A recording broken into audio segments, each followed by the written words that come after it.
something, folks. I've got to tell you something. Last week they voted, right? Who's Uh, they on the Wednesday group, right? They okay. vote. They voted, right? They said that they enjoyed the format I'm doing, like a little bit of this, a little bit of that, blah blah blah, right? So tonight we've got 10 different subjects, right? Oh, don't know. We, I can we've got we've cope got with we've that. got s- we've got so much going on tonight. We've got Boudica, right? We have got we've got some of this stuff, right? We've got what else? We've got that. We've got our old history book from school. We've got Gets the Postcard. We've got Boudica. We've got a book, Preliminary Excavations from 1930. We've got Magaray's famous book, and a statue of Lloyd George. So we've got so much going on. So what I'd like to know is from you guys, right? I want you guys to tell me something which is absolutely unbelievable. Let's start off with Anne. Oh, by the way, Margaret, have you cut your hair or something? It looks I've had my gorgeous. hair cut. It looks lovely hair tonight. Yeah, Yeah, Thank it you. does. It looks It like makes a just change. like yours, Anne. We could be twins. yes, very similar. Yes, Yeah. It makes a yours change. comes I've got to be forward, honest with mine you. goes in. It's Yeah. slightly different, but otherwise, yeah. Yeah, well, yeah, don't mind me. I'll tell you a little story, right? It's been intimated that I played Santa Claus on Saturday, right?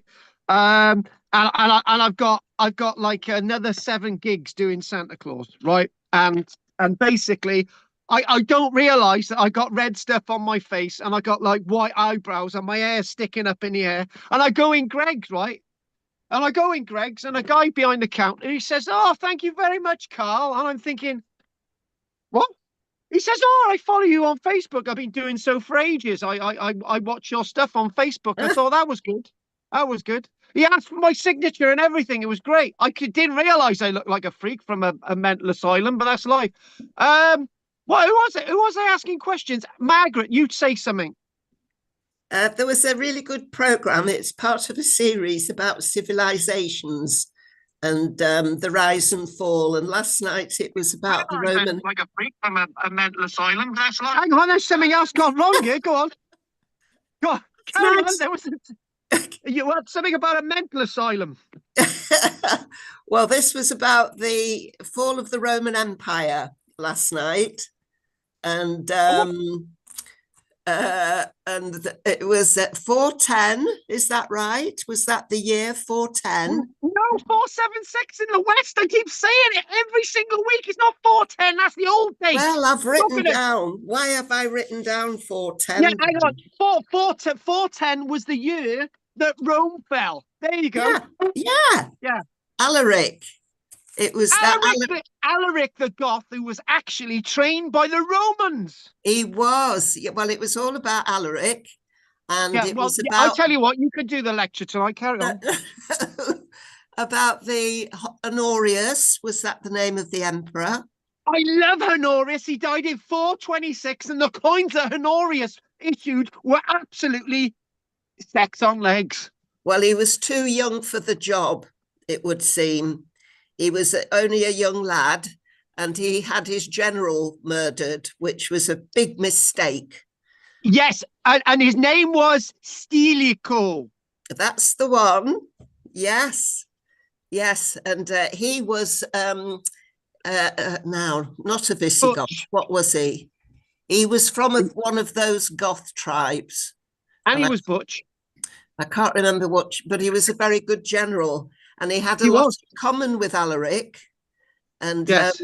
If Honorius hadn't had him killed, it could have been a very different outcome.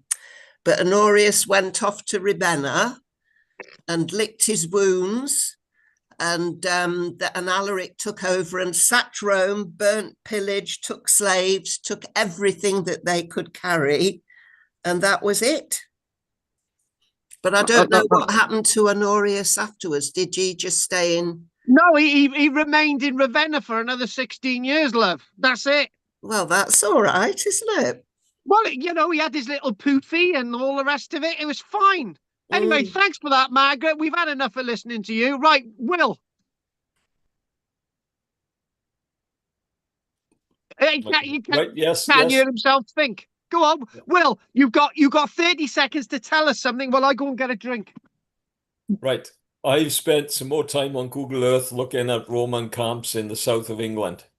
And relative to some of the books I've been reading, I found some references where they found various tiling and mosaics.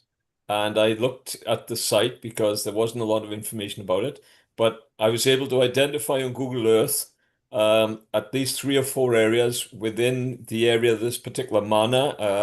It might be Beedlingham or it might be it's one of the other ones, but very obvious ground patterns that suggest that there could be a Roman camp plus the Roman villa, mansion, whatever, and at least in 1 or 2 other places within close proximity. I also found at the same one, they stated that Constantine the Great is PX Pax Christianity emblem had been inserted into the mosaic in this particular find, and they never found the rest. And somebody stole part of the stuff. Part of it went to the British Museum, and they sent it up to Yorkshire, I believe. Anyway, there's a guy from Barry. I'll have to tell you some more about it at another time. I'll have to get the name of the a bit more store. research. Well done. Thanks you for that, Will. Thank you, David. Anything from you? No, thank you. Right, make sure you got your fires on, guys, because it's going to get cold tonight. And Ooh. I tell you what, Anne doesn't need any warmth. She's warmth, glowing, and angelisms of life. Anything you want to say, Anne? Well, I watched a program last night about the history and the evolvement of food. You know, I'm very interested in food. Oh yeah, we know. And evidently, early on, we started to take milk, which didn't suit most people at all. And, you know, some people sort of died from drinking milk, but we've evolved to be able to take that. But correct. But also, over the millions of years that they've managed to find out about this stuff, even now, what's happened is the stuff we evolved to have, the stuff we're eating now has been very recently imposed upon us and really doesn't suit what we evolved to eat. And which is why we're getting a lot of illness, you know, with foods going wrong, because there's been too little time for the body to adapt or evolve to manage to keep well with it. So that was a small thing, but and guess we've been eating sourdough bread. Well done, great stuff. And also we've got this wonderful Welsh margarine butter type thing, spreadable stuff. And do you know what? Right, I can have 2 bits of sourdough bread, and it's like a meal. It's fine. I don't need anything else. Yeah. It's a lot of food in sourdough, but you do better to have butter on it rather than margarine. Well, it is butter, isn't it? No, yeah, it's like margarine isn't butter. No, butter is just a fairly natural. What I mean. Not what I meant. I meant that it's not margarine. It's butter. It's like a spreadable butter. You're backtracking now. Spreadable Not butter. the same. All right, hang on, guys. Can you just let me talk? Right, it's Welsh sugar, right? It's named after the missing horse, right? That's And it basically No. says manufactured from butter churned in Wales by Gower View. Yeah, so it's basically a blend of Welsh butter and rapeseed oil, milk fat. Rapeseed oil, not butter. All right, Oil. I was right, going to explain that. They put oil in to make it spreadable. Yeah. Some of the oils, rapeseed oil can be all right if it's cold pressed, but if it's normally done like they do oils, I wouldn't touch it. If this was a cookery class, we'd call it a cookery class. You know what I mean? It isn't cookery. This is about food values. Oh, actually, you're dead right about the lactose stuff. And the guy's work to look at is a professor who's no longer with us called Sharat.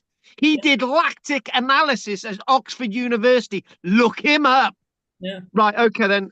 Talking about really wonderful women who I've accused of doing terrible things with Roger tonight. Anything you want to say, Drina? No, I did know this before, but I saw a program about Inuits, and they'd made rain covers out of the intestines of whatever they caught, I don't know, seals. And it was quite a skilled thing to do, to clean them and sew them together to keep them waterproof. So Very hang on, lightweight. Yeah. let me work stuff. this out, right? Let me work this out, right? So they've got all these intestines of seals, right? Yeah, So whatever. then and then they're cutting them down the middle, and then they're little stitching them, are they, or something? Something like that. It's probably pieces. Yeah. Why the intestines? The waterproof?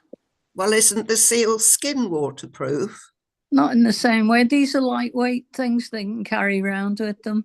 They call them they'd only be anoraks. very thin strips, though. So Anoraks. Yes, they Right, would be. guys, I'm gonna Anorak crack is an on. Anorak is an Inuit word. Is it? Oh, is Yes. it? Oh, right. Yeah. Oh, fancy that. Call them anoraks. Yeah. No. Oh, Gosh. look it up. Really? It's an Inuit word. God, you learn something every day. Oh yeah, I forgot. I've got somebody watching me. Right. So so I have got a crack on, right, and we've got to stop talking about anoraks, and we've got a crack on, and yeah. I was going to tell you a joke. I'll tell you a joke just before the break, but we're not going to do it yet. We're not doing it yet. Right. So, okay, then. So, guys, look at all the images we got today. Look at all them. Look at all them. Look at them. We haven't finished yet. Look at them. Yeah. And we're going to start off with my stupid goat. She's that's a new range in buckets for my goat. And she thought it was a good idea to put her head into the food bucket to but it just didn't work out that way. Right, anyway, she was rescued. Now, guys, I thought this was really interesting, because sometimes I get these things sent to me, and look at that there, a stack of amphora, yeah, and that's basically, the photograph was taken in 2005 at Oplontis. Now, Oplontis is another location that was hit by Vesuvius. It's one of those places that very few people talk about. And the vessels had been stacked outside a room in the complex. And obviously, it's been buried under pumice and ash. And these ceramic vessels, used for storage and transportation of liquids like wine and oil, and also grain, had seemingly been cleaned and then left to dry upside down outside a room in the courtyard, never to be used ever again, ever. However, I really think the key word is there, that wine, oil, and grain, because usually when we think about amphora, we always think about amphora as, just being for sauerkraut, oil, and wine. But this itself is, we see something else. And one thing I would say is that when we talk about Rome, for example, we outside Rome, I don't know which gate it is, but outside Rome, there's about a 10-meter tall, massive mound, right, of amphora, because there was a stage with Rome that there was so much amphora going into Rome, they just didn't know what to do with it, so they just stacked it, right? And but this is down in Oplontis, which is again another site associated with this terrible eruption. Oplontis is associated with more Pompeii than Herculaneum, but it's a site that we'd mention. And a bit tongue tied at this minute, because I've been going through my stuff, right, my old research stuff, And I've just thought I found so much information that has just been in boxes for 10, 20, 30 years.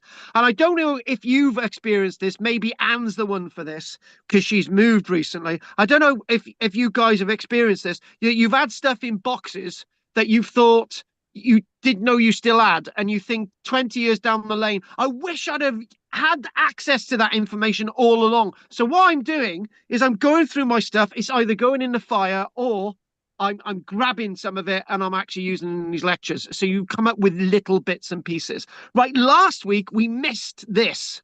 And I love this. I really, really do. This is actually one of those pieces that I get really turned on by. I really, really do. And when I say turned on by, I love this research that's been done into Napoleon's army that basically on its retreat was practically wiped out. Now, it wasn't wiped out so much by the Russians, it was wiped out by disease. And the biggest problem is with the retreat of this massive army is that there's loads of things happening to it. And these headlines here, deadly bacteria that doomed Napoleon's army, discovered 230 years after the Russian retreat. They've been doing research into this stuff for decades. And the problem is when we look at this stuff in Latvia, Lithuania, and those types of countries, it's always overtaken by the First and the Second World War. Guess what, guys? We're going to be looking at this a little bit later on. But whilst they're digging along, they're finding other bits and pieces as well.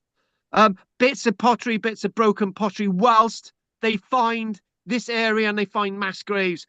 When you go into this Napoleonic stuff, what you do find is there's like, where was this general died? Blah, blah, blah. Do you know what? Napoleon lost over 50 generals at Borodino alone, right? So the amount of generals that he lost throughout the campaign is amazing. I think he lost probably about 2 marshals in this campaign on the retreat. It's an amazing thing. So we'll have a little look at that, and there's a video of this online. So I've taken these little snippets from the video. Now, I think I got a bit waylaid earlier on. I was in the middle of mid-sentence and I basically said what they decided on Wednesday.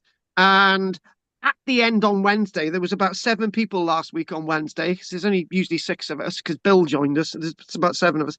And at the end, one of them said, I really enjoyed your format tonight. And I thought, right, okay, that's because you did little bits. And then I thought, okay, that's nice to know. And then somebody said, I really enjoyed your format tonight because we did a little bit of this, we did a little bit of that, we did a little bit of that. And I think the person said, for the first time, I really enjoyed the class. And I thought, hang on a minute, you've been doing this for 10 years. Anyway, and then somebody else said they actually really enjoyed the class because they find it difficult to do 2 hours of one thing, right? And I just thought, right, okay, then I get the hint. So tonight we're doing Boudica, but we're doing loads of other things as well at the same time. Now, this book itself, if you ever manage to get a copy of this book, you will be lucky. I've actually got 2 copies. One from the Cumbrian Library that came down, as you know, Margaret, and my actual copy that I borrowed from the school library 30 years ago, and I never took it back. But it's Roman Roads in Britain by Ivan D. Magaret.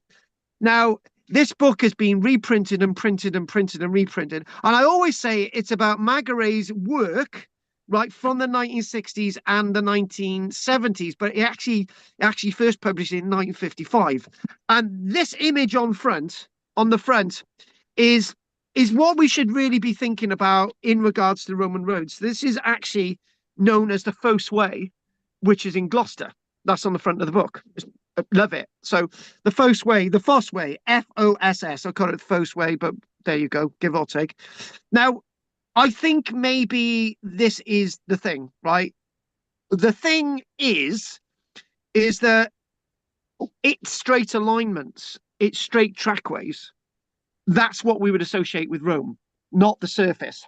So It's like saying to somebody, when somebody gives you an ice cream, what is the first thing you think about?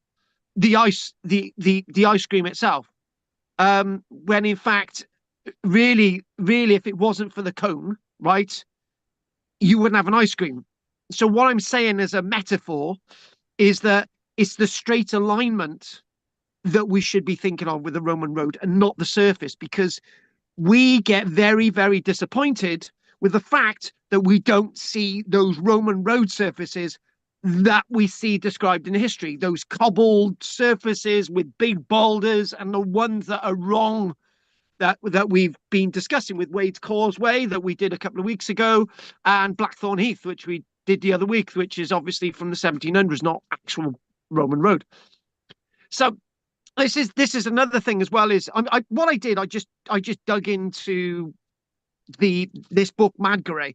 Now, if that metaphor I used was the straight alignment, this isn't a straight alignment for a road. This actually follows Hadrian's Wall. And Hadrian's Wall, as you know, is along an escarpment, which if it's along an escarpment, which is natural, it's not going to be straight, right? So in other words, the road follows Hadrian's Wall, and it's not straight.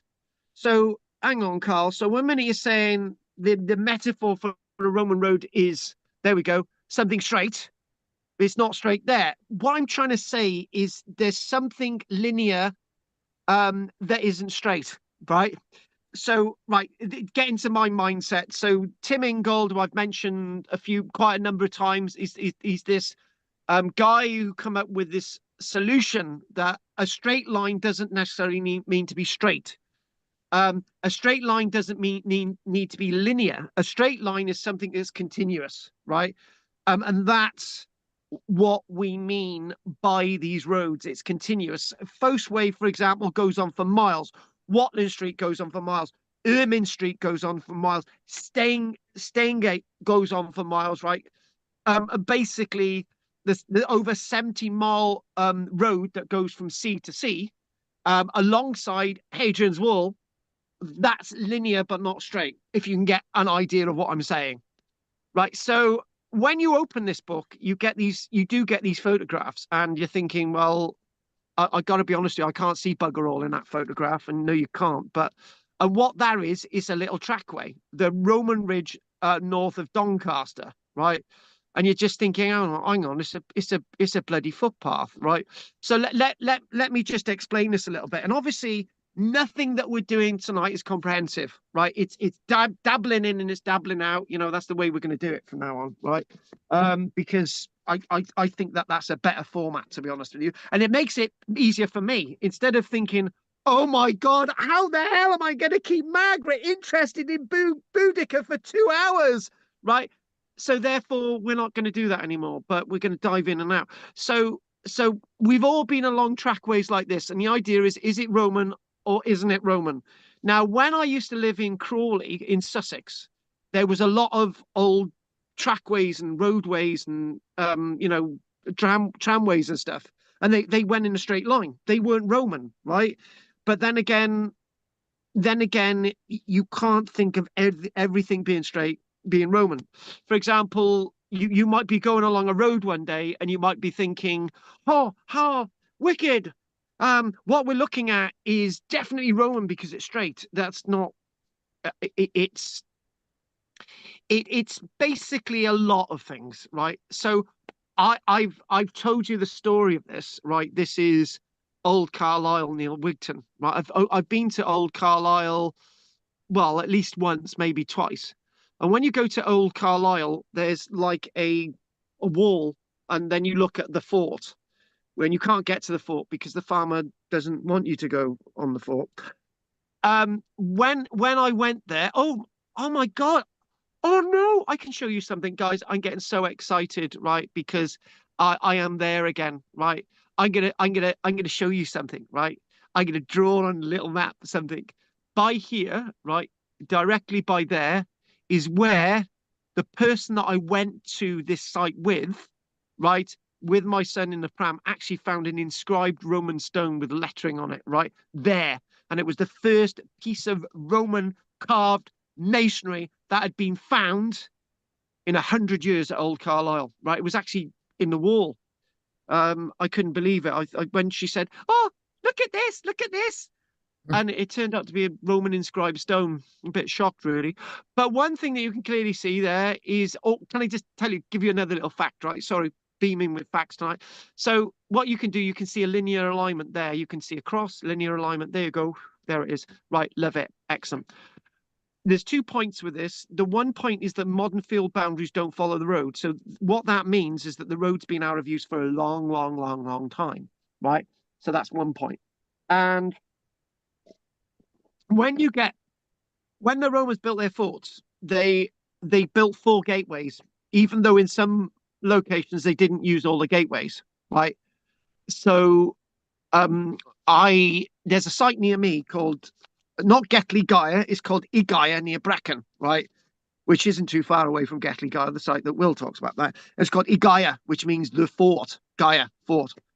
And it's got 4 gateways, but one gateway opens down and it leads to a precipice, right? Even that it was the way they did things.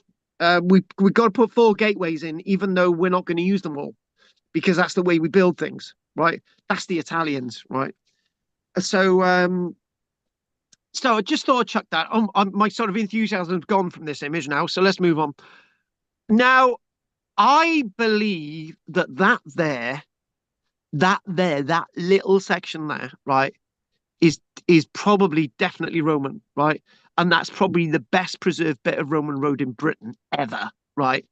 Do you know what? I've been thinking about this image for weeks, and I've thought, where have I seen this image? Anyway, I opened my Magare book, right, and I thought, there it is. I'm not sure that that's still visible today, but you can clearly see that there's a rut there on the left there, yeah.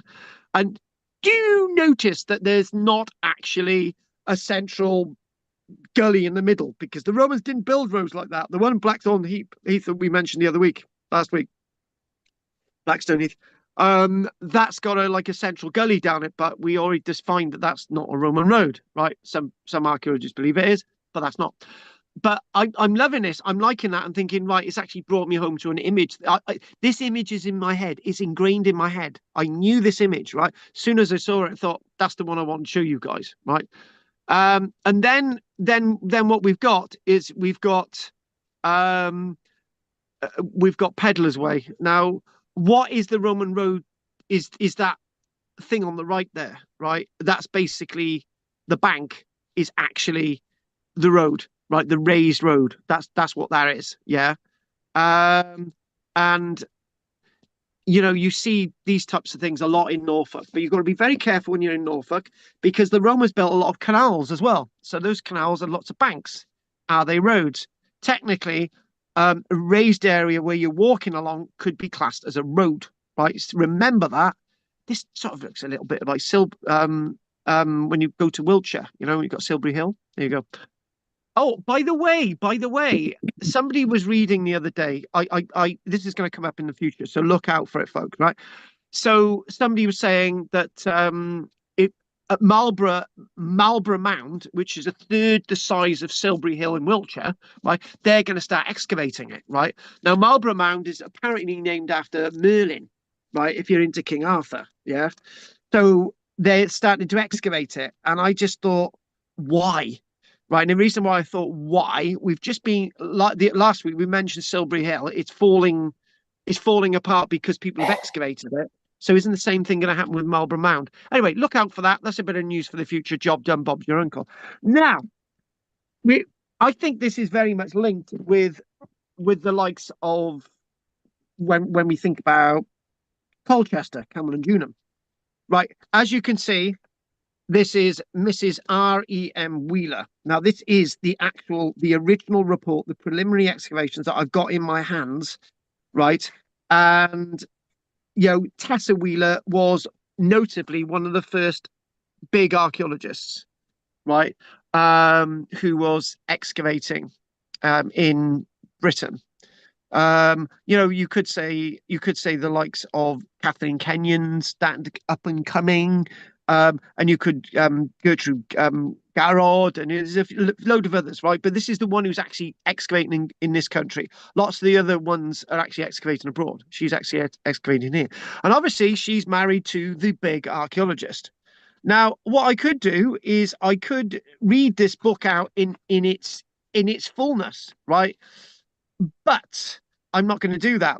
But what I would say is that the preliminary excavations of Verulamium, 1930, Tessa mentions, look at that there. She basically says the 1600s writer once described Verulamium, which is St. Albans, as a forgotten city, sometimes near St. Albans. So this is what we're talking about. This idea, where is Verulamium, St. Albans, blah blah blah. When I've gone to Verulamium, it's, unless you look, it's Verulamium is a very disappointing place in regards to Roman archaeology. But if you know what's there, it's not disappointing, right? Because you see the theatre. There's bits of the wall that are really well preserved, actually. There's bits of gateway that are fairly well preserved, and there's a museum there as well. There's other bits and pieces. It's a nice place if you do your research there, right? Don't go on a Sunday, go there on a weekday, and a couple of museums are open. So, and really, really nice bits of mosaic pavement like this.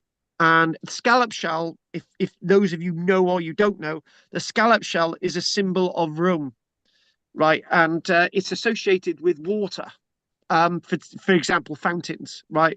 So this is obviously a mosaic associated with probably hypocaust system.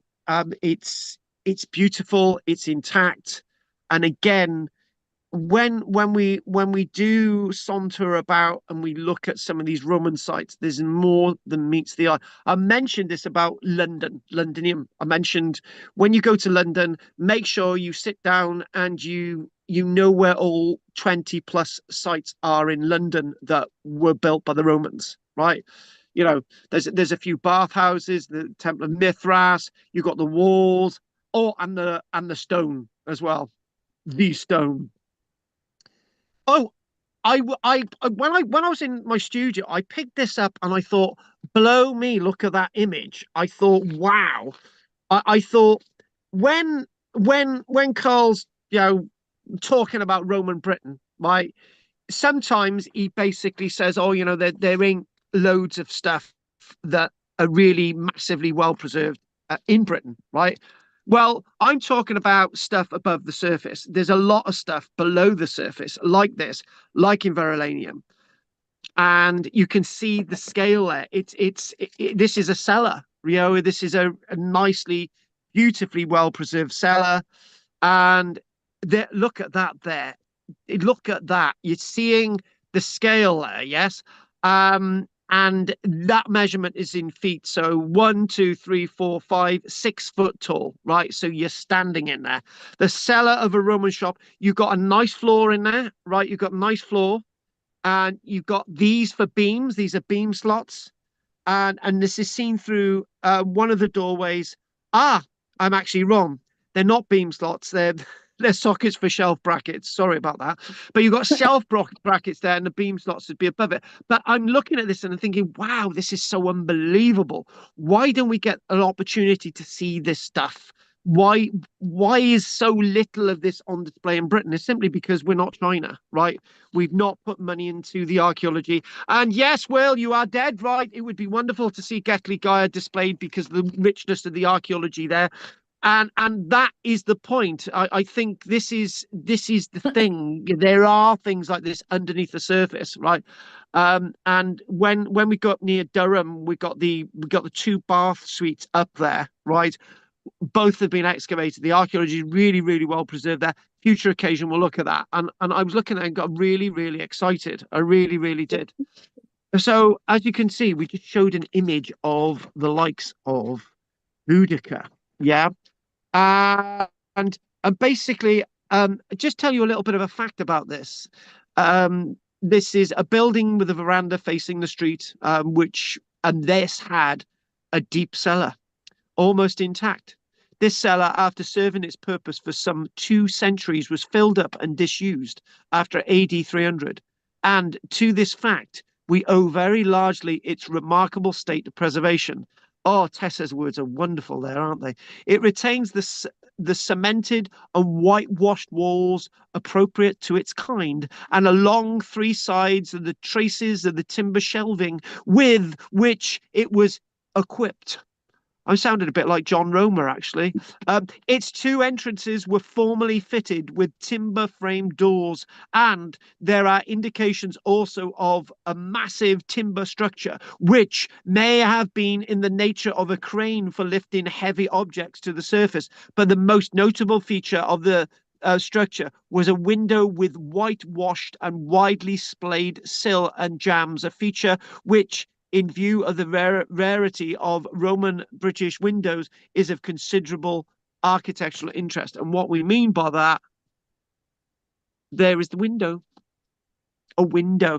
Do you know what, right? I'm really disappointed because that thing there, you know what I'm looking at there. What is that? It's like a little hole with a little... it doesn't say what that is. I want to know what that is. I want to know what that detail is. What is it? What is it? What is that thing there with the circle? It's obviously blocking a hole. Don't know. It's not answered in the report. Sad, but that's life. So, oh yes, there, yes. So what I did, I basically thought, right, I'll keep the likes of wonderful, inimitable Margaret happy by mentioning Boudica at this stage. And obviously, yes, we are doing Boudica. Yes, I did promise. I did say that we were doing Boudica. There we go. But we dip in and out. So this is the first dipping into Boudica. And guess what? We've got a beautiful image that was made for me today, right? And when that comes up, you'll say, wow. So we've got a rebooted image of this, and it's a lot more textual. This is the archetypal observance of what was going on in Colchester. Colchester destroyed, as Paul Seeley wrote. Now, the notes that I get from Paul Seeley were actually first written down, wait for it, nothing has much changed, in the 1980s, 1987. Yeah. And what I've got is a passageway that I read here. And it's quite deep. And then we just leave it there. We'll go, let it go, right? Because we come back to Boudica again.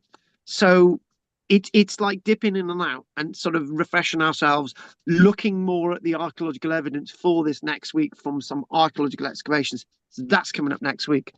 But this is an image that I was presented with at school. And I can remember it was like, I tell you what we were told. Bronze head of Emperor Claudius from the river, there it is, Aldi. Can't make it up. Looted from Colchester by the Aquino. So we've got the river itself, and the description is that somebody's wandering along one day, and they find this bronze head in the river, right? And they yank this bronze head out, and they think, well, what is this? And this is likely maybe to have been the bronze statuette head, right, from inside the temple, which was set alight. Now, none of you went to Colchester when we had our trip to Colchester. Oh my God, that was a trip indeed. That really was. It's the only trip that I've ever done that I've been talking to people whilst people are injecting cocaine behind me. It was a very weird trip indeed. And I got on the news after that as well, but that's something else. But other than that, Colchester is a beautiful site for visiting your Roman remains. And again, do not go to Colchester if you want to see the Roman remains without doing your research beforehand. There's an early Roman church in Colchester. You got to know where that is. There's the mosaic that has been found underneath the vape shop, which good old Adam went to find that day. Can you remember? He went all the way to Colchester to find this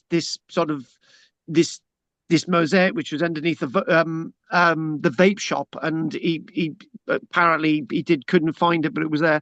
We got the theatre in Colchester. You got the best preserved, well, one of two the best preserved gateways that you can actually walk through, and that's in Colchester, and loads of bits of wall and stuff, and also the temple basement. If you book in advance, they do a guided tour of the basement, of which is the Roman fabric still there.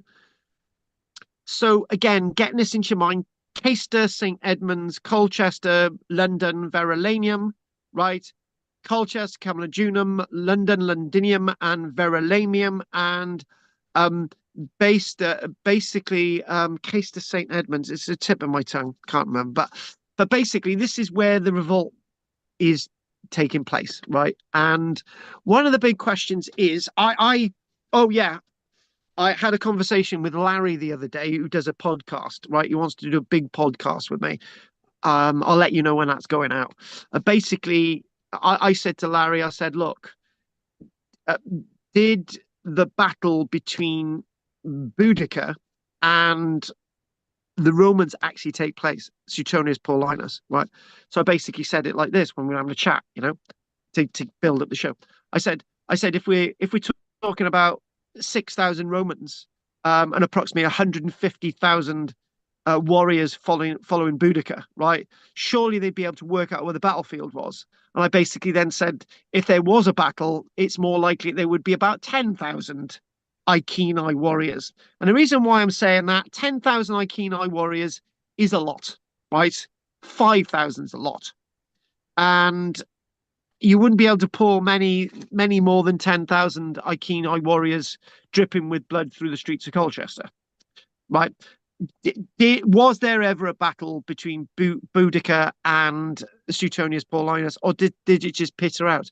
The one thing that people forget about armies is that they need feeding. When people forget about armies is they need water, right? Obviously, it's the summertime. There's not going to be as much water around, and obviously the crop hasn't been. And you're thinking, well, is this army going to be as big? So when we start thinking about Boudica more and more and more, we start to think about those questions and try to answer those questions. This is a nice one. Now, we know in the archaeological evidence that the Boudican rebellion did happen. We know it happened, right? So if we remove all the works of Cassius Dio and Tacitus, and we just say, right, all the works of the Roman historian, none of them survived, right?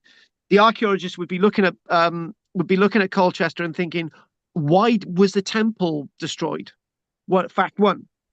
Why do we find stacks of charred food around the likes of Colchester? Why do we find a thick black layer directly underneath the later building of Roman Londinium, right? Now, we can see the archaeology that something happened at a certain time. We would not know it's to do with anyone called Boudica, because if no writing survived, then we wouldn't know that. But the fact of the matter is, what we do have is we've got archaeological evidence. Oh, yes. Do you know what? Have you ever seen an image like this of Pompeii? Well, I love this image. And in fact, the image that I got in front of me, which was sent to me way back. Where's the date? When was this sent to me? This was sent to me way back in the 1990s. Yeah. And this is absolutely wonderful. And I've actually got more images of this. And it just like, you don't go online and see an image like this. And this is the thing, when we've got bits of paper, it's so good that we can see more in bits of paper than on Google and than on the internet. By the way, Judith just contacted me. She says, hiya, sorry I'm late.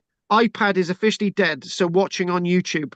So Judith is going to take part in this class tonight by being on YouTube. And by the way, if my friends in the United States are on, thank you very much for giving me your time this evening. And I will definitely try and get all that work done as soon as possible. And I can't say any more. And that's what I'm working on. And that's come up by accident, by the way. Oh, yes. And I don't know if I mentioned before that I'm actually a journalist for the local newspaper, the Barron District News, the South Wales Argus, and the Penarth Times. And this week I'm stretching my research brain to link in this image with an image that I've taken really recently in the local Barron District News. And I'm going to be asking readers of the Barron District News for more information about Oliver's bucklands. And you can obviously tell by the outfits that this is probably the 1920s, when women are a little bit more gay and they've got their nice little hats. Now, you know what, right?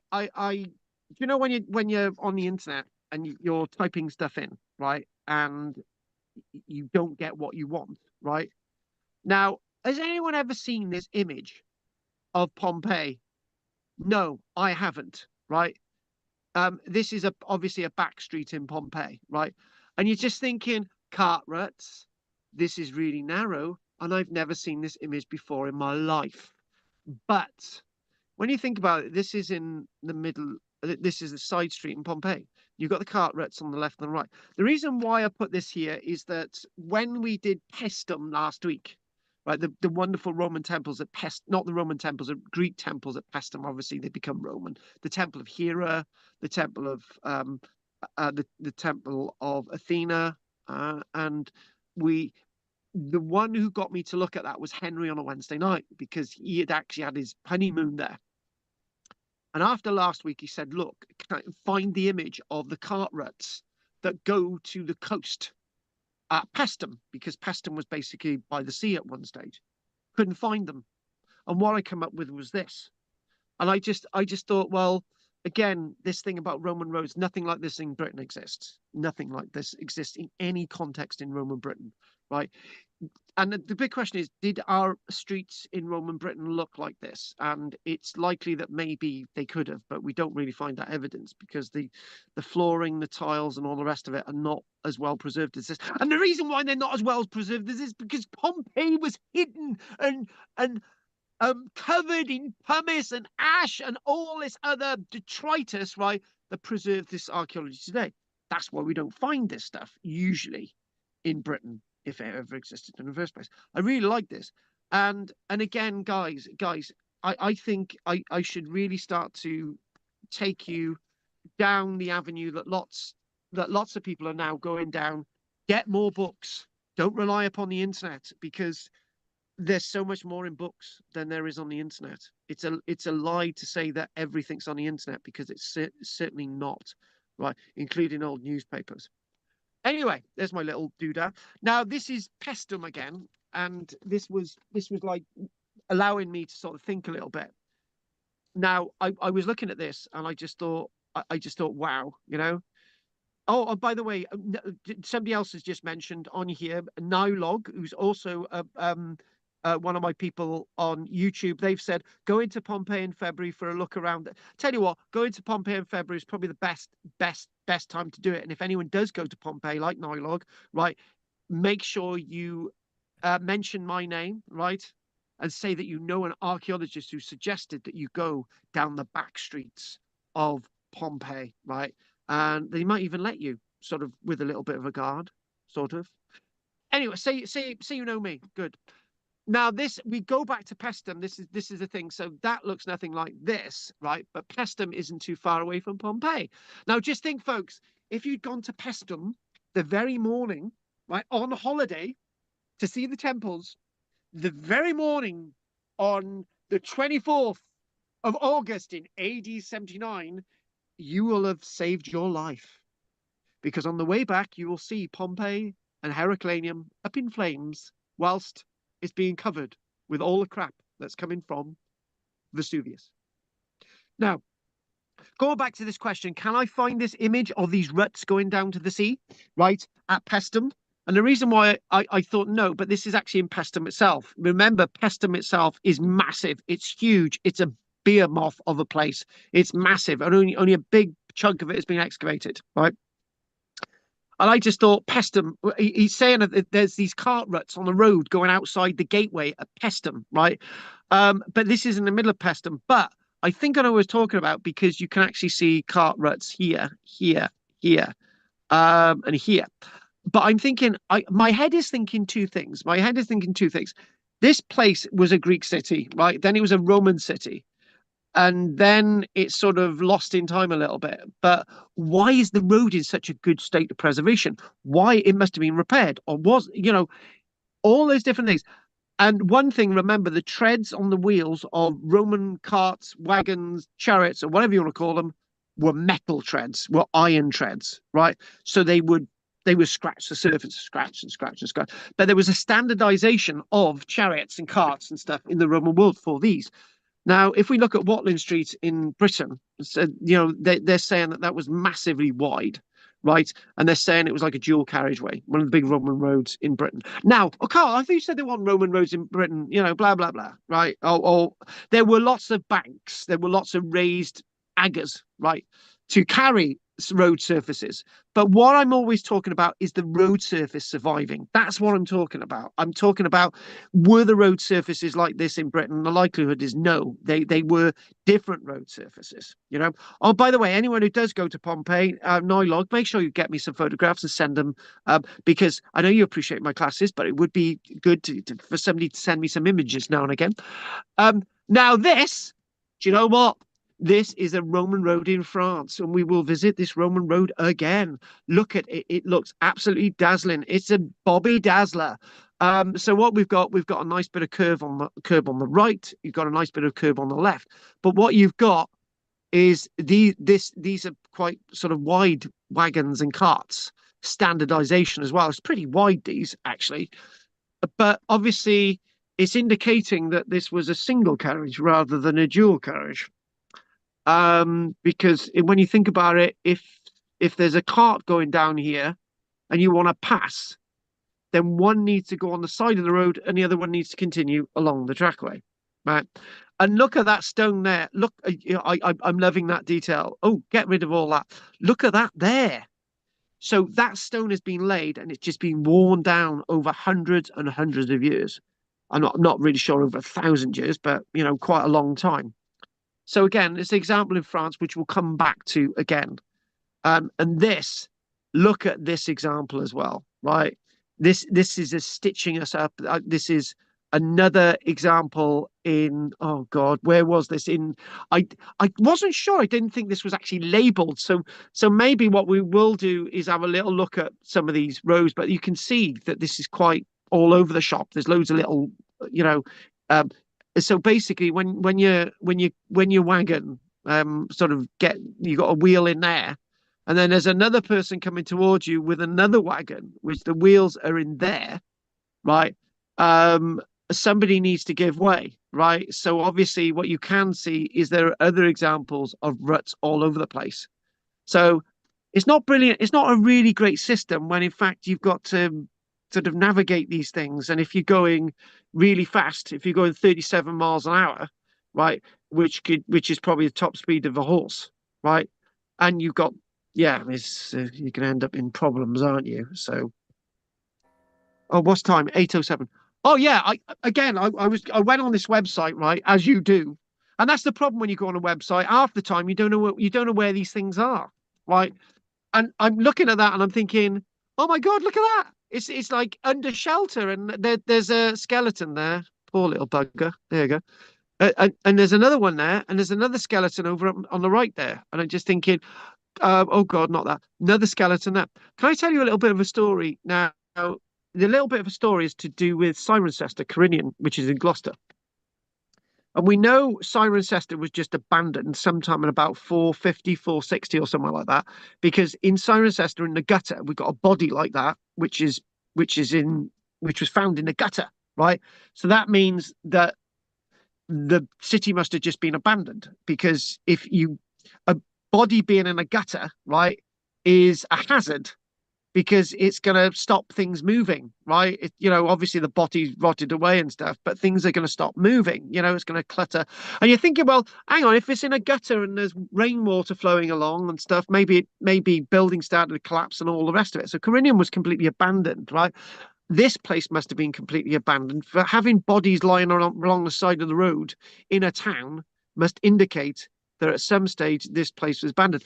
But guys, look at that there. If you're gonna display archaeology wherever this is, right, this is the way to do it. And again, that is the problem when you're looking at images on the internet. You just sometimes you don't, they're not labeled, right? You've no idea where these things are of and where they are. So you know, this is these are the hazards of internet research, right? I know Will loves his internet research and he does a good job, right? But he labels it, but most people don't. So again, there's a reminder where Pestum is, and basically what we're talking about is that Ravenna is the northeastern part of Italy, right?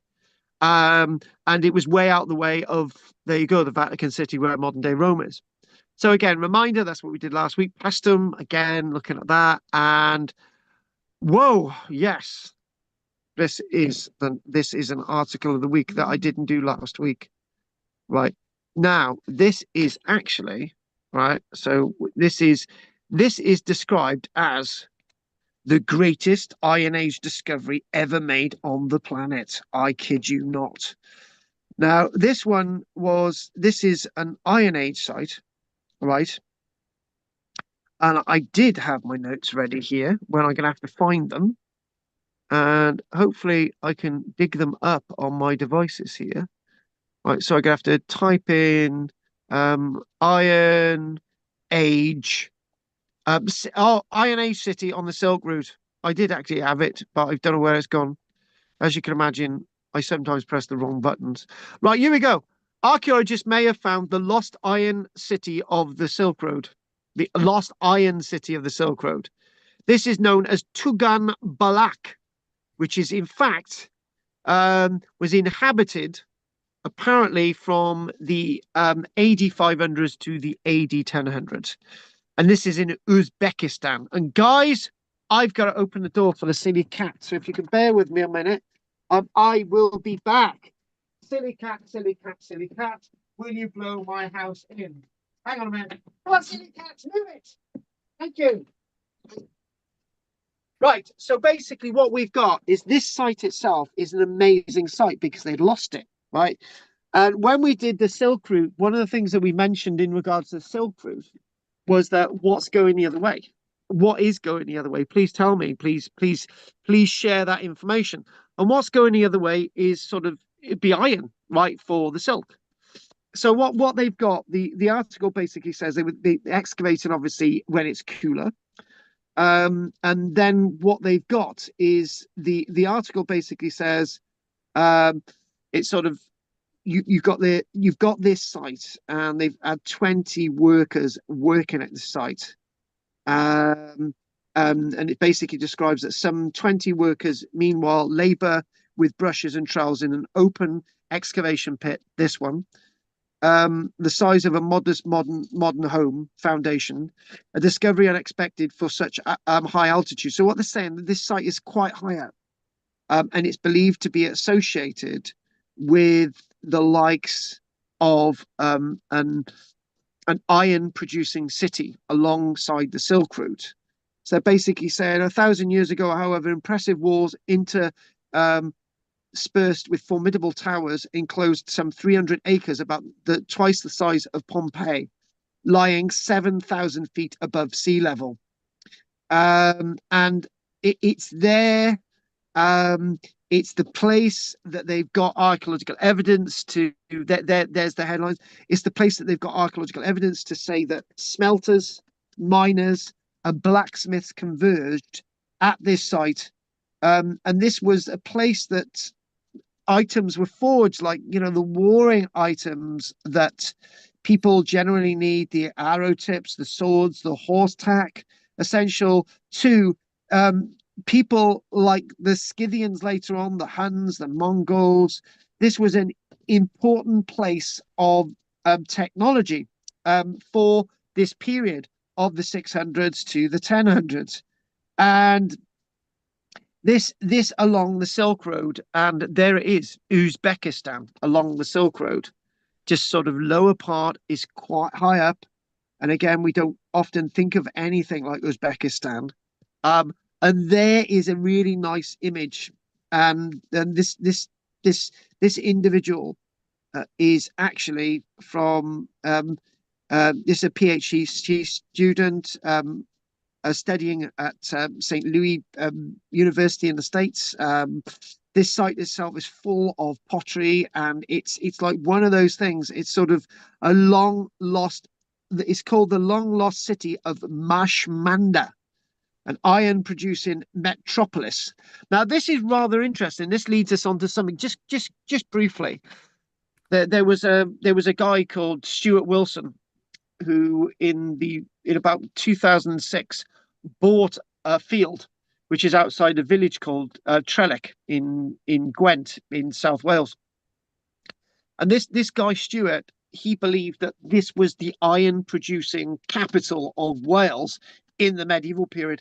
And lo and behold, he found it. So there's a link there that this is an iron producing metropolis along the Silk Road. And it's probably likely this dates all the way back. The ruins, obviously, they're working on now from the 600s, 80, but it's likely to date to about 100 years BC. So this is, when you think about this, there's probably loads of locations like this along the Silk Road that haven't been excavated or found or looked at. But it's absolutely amazing, absolutely fascinating that they're working here, and it's possibly, I think they may have actually found this back in 2011, but you can actually see a wall behind them that they're excavating, and obviously this is a really nice find linking us in with the Silk Road, the silks going from the east to the west. If there's date from 100 years BC, then there's obviously a link with the Roman world, where iron ore's going from the Roman world, from Persian world, to China. It's being processed here. To all the things that everybody needs in iron is being sort of manufactured, changed, exchanged, and so on. Even just the bog standard ore. So that explains one thing. What they were given for the silk was the iron on exchanging and all that detail. Oh my God, there's a lot in this tonight, as you can tell. I don't know if we're on subject 5 already, but there's a lot more than I said in tonight. I did tell a little fib. There's a little bit more in tonight. We've got a nice little group on YouTube watching as well, including Judith, who says that she passes on her love deeply to Roger, who's not with us tonight, but she could be with Roger and she could be fibbing. So what we're going to do, we're going to mention this tonight as well. Did mention this last week, and I said the article was absolutely fascinating. Remember this? It was an intaglio with the cupids on it, and this was from the site of Bremenium, which is High Rochester. This is the site, and I did this as part of one of my online. Oh God, well, I did every single week. I did a Roman archaeology, and this itself, archaeologists uncovered stone structures in the annex at Bremium, which is the annex we call a vicus. And this is actually a lime kiln, a everyday lime kiln, which is going to be vital for construction of anything. And obviously south of here is going to be the construction of Hadrian's Wall. So basically, numerous pottery that they've excavated there in 2025. It's so new. It's now the results coming out. They're probably just backfilling now. And other items indicate original buildings were infilled probably in the 200s with later buildings and yard surfaces. So what we're talking about whatever's going on here, Bremenium. Yeah, going into the 300s, and we're thinking, well, hang on a minute. I thought Hadrian's Wall south of here was like the final frontier, and nobody lived north, and that's not the case, right? So when the artifacts uncovered this year, pottery from across the Roman Empire, back of the neck, we're talking about amphora again. There's Birmingham there. We're talking about clay jugs. We're talking about the amphora again. the amphora, the jars themselves were carrying olive oil again from northern Spain. There's a lot of stuff coming from northern Spain, and they're finding lead sling bullets and a votive oil lamp. Yes, we've got that, and a lead seal associated with an official document. So somebody's got an official document. It's to do with some kind of Roman emperor. He thought, I don't think much of this, so he just chucks it away. So obviously the seal survived. Several brooches, a statue of Lloyd George, and 2 engraved gems called intaglios. The one is that one there. So nice little find. And when I actually did this, oh, by the way, we won't do Napoleon now. We're going to do him after the break. If we're going to have a little bit of blood and gore. And by the way, I got to have a cup of tea, Anne, right? And I got to have a bit of sour bread with my spread on it. I know it's got rapeseed in it, but we can't be as perfect as you, Anne. So there we go. But back to this. We love you, Anne. We do. So one of the intaglios, as you remember, Cupid figures on it, and we don't often come across these at all. And it's rare in Northern Europe. We usually get these in Northern Italy and Croatia, but not in Northern Europe. So there's obviously some kind of really interesting link there. So obviously the range of pottery and metalwork at this site, there's the gateway, blocked in gateway. There, modern day blocked in. But look at the fine masonry there. They meant to stay, So obviously the range of pottery and metalwork, especially amphora and the intact brooches, offer an insight into trade, craftsmanship, and daily life of this continuing site within the Roman Empire. And there you go. There's the base of the spaniels for the arch that would have existed. And this is one thing, we don't get many arches surviving in Roman Britain, from Roman Britain. And that's a really odd question to answer. Why aren't there many arches built when if you look at the architecture, it's very good. We want to answer that now. So I need a break.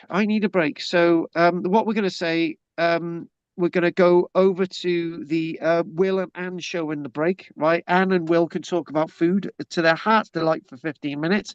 So make sure you got your information and questions ready to ask Anne, Will, and Anne, Will, whatever. Right. These two have a good old natter in the break. I love it. Right. It's good entertainment, to be honest, to play back later on after I've had my cup of tea. Right. Talking about cups of tea, Drina. No questions. Very interesting. Thank you. David. No, thank you. Margaret. No questions. You've covered a lot of subjects.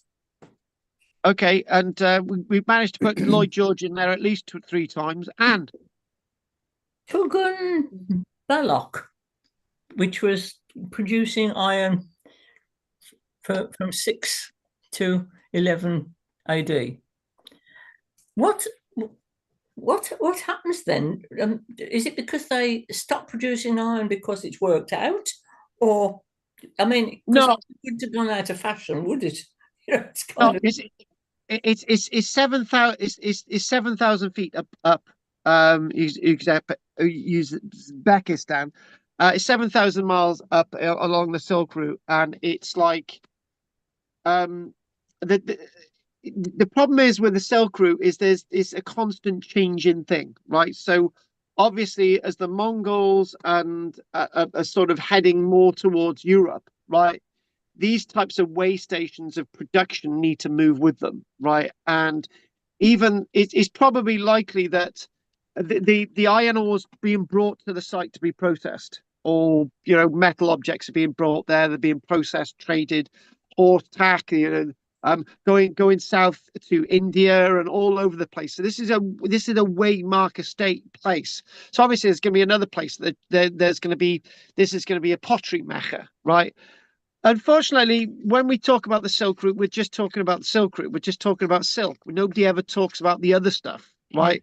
So obviously, silk isn't going that way. It's just going that way. So what's going the other way? So obviously, this is answering a question, Anne, rather than the full answer to the question. So I can't really go any further with why it ended about 1100 is 1100 is probably because it's not the place that they need to be processing iron. That's basically the bog standard truth.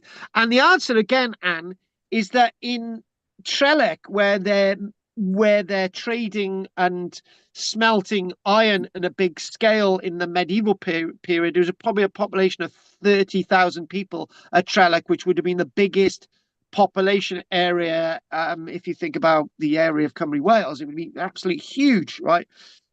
But that disappeared as well as a iron manufacturing locality. So it's all about fashion. It's all about where things are needed at different points in time, and eventually, it's like Silicon Valley. We're not going to have Silicon Valley forever because technology is now moving on, and it's not about chips as much as it was. So Silicon Valley is going to no longer be Silicon Valley. All those factories one day are going to close down, and all the technology is going to go somewhere else. It's exactly what's happening in Uzbekistan. So you go on.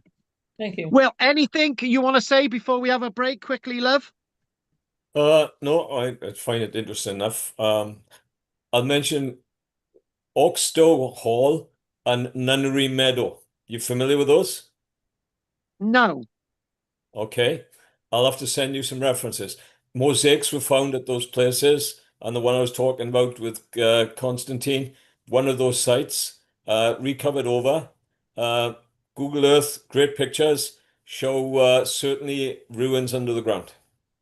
So what we'll do, get them over, and I'll share them with everybody for in the week. So that'll be good. Really appreciate that, Will. So what we're going to do, guys, we're going to come back. It's now 8:25. We've had a nice little bit of a discussion online here. So Judith, she says, shh, don't let out our secret. What secret, Judith? Judith is saying, don't let out our secret. I don't know what the secret is. So there we go. Where's David gone? He was just putting his coat on, I think. Oh, no. Right. Anyway, guys, we're gonna take a break now. It's now 8:26. We'll be back at 8:40, and just carry on. And Judith, our big secret is that you and I are very, very close, and I know we're gonna get together one day and wander Roman roads. Not on a blooming Nelly. She's got dogs, and her husband will beat me up. Right, we're having a break now. We'll be back at 22. Thanks, guys.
So are you on?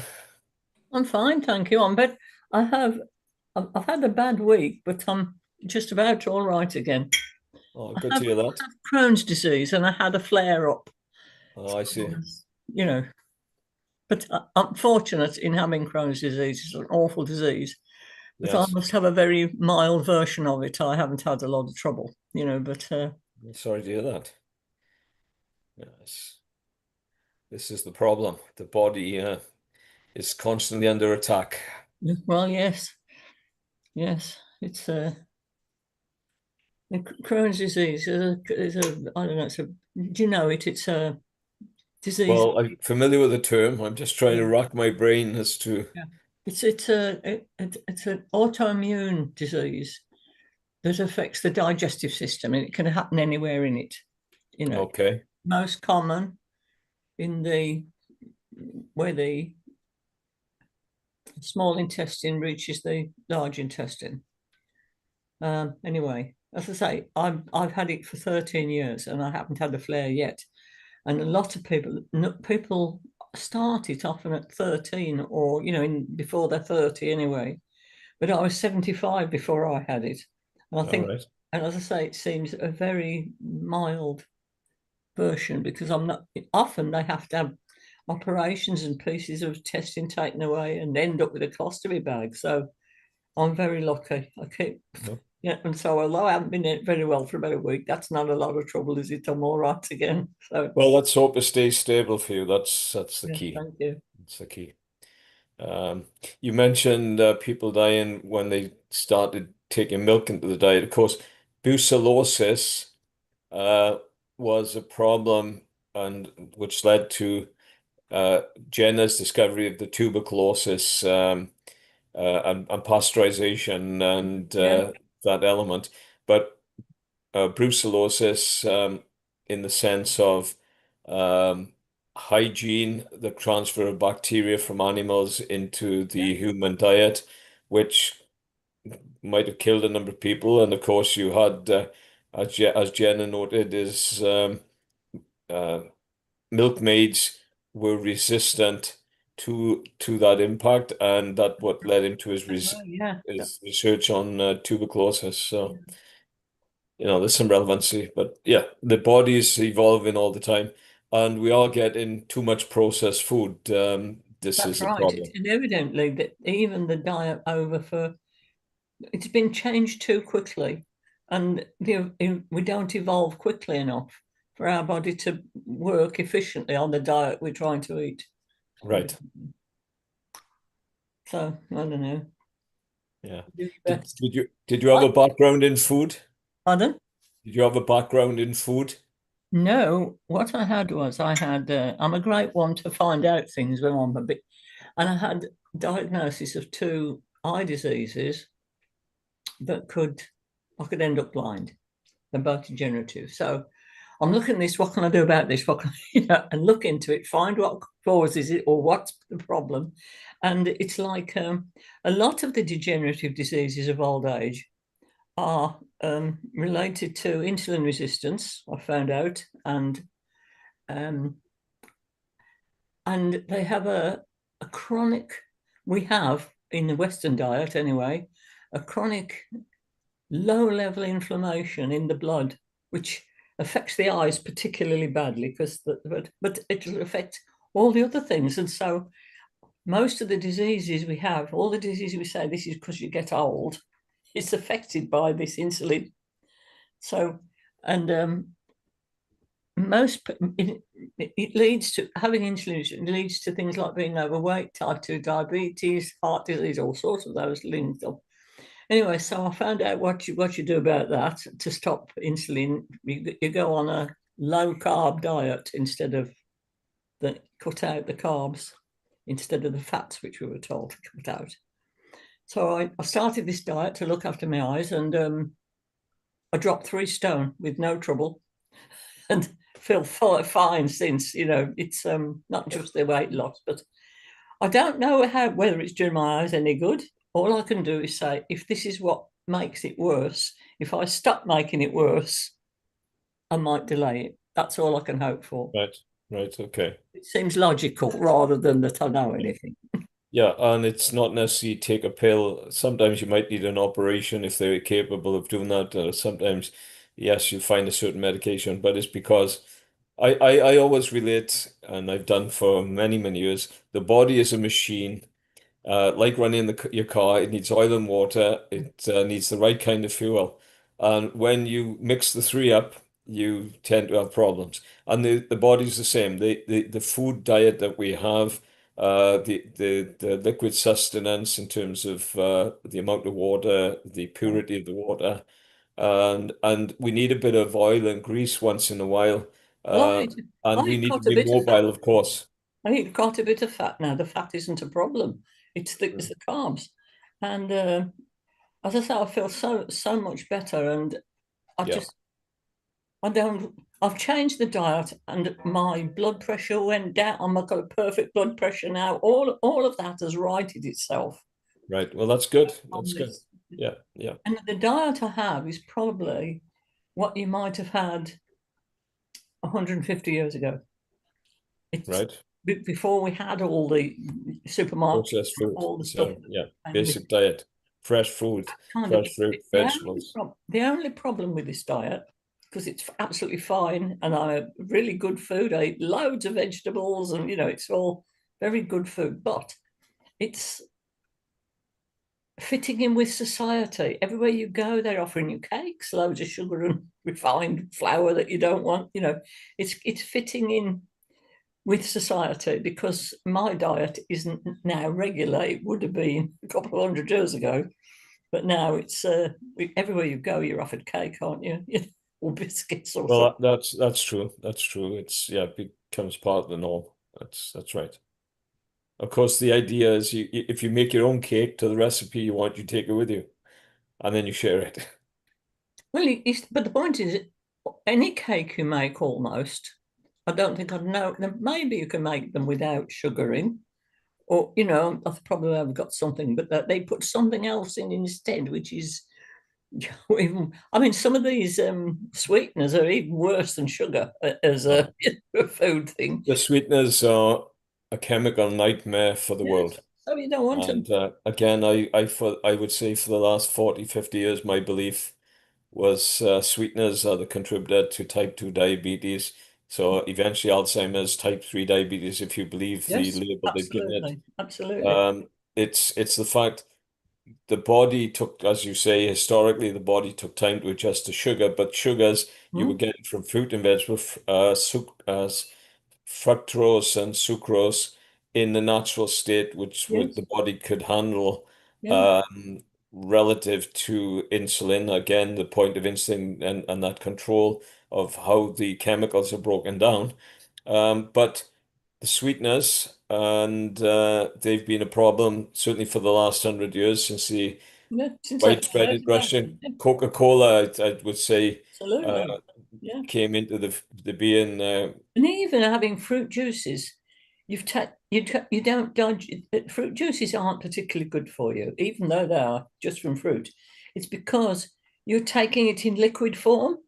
If you eat a piece of fruit, your body Yes, has to digest it in a certain way, which it works well. If you yes. extract just the juice, it isn't doing you very much good. Although Well, many no, true people enough. You're believe, not getting fiber to yeah, help the body mechanism, yeah, and you're putting stress on the bladder and the yeah, kidneys and the liver to process the chemicals. And again, the fact they're already broken down, they process, as yeah. opposed to the body saying, right, I need to use A, B, C, and D, and we'll get rid of the rest of the alphabet and just shoot it out, you know?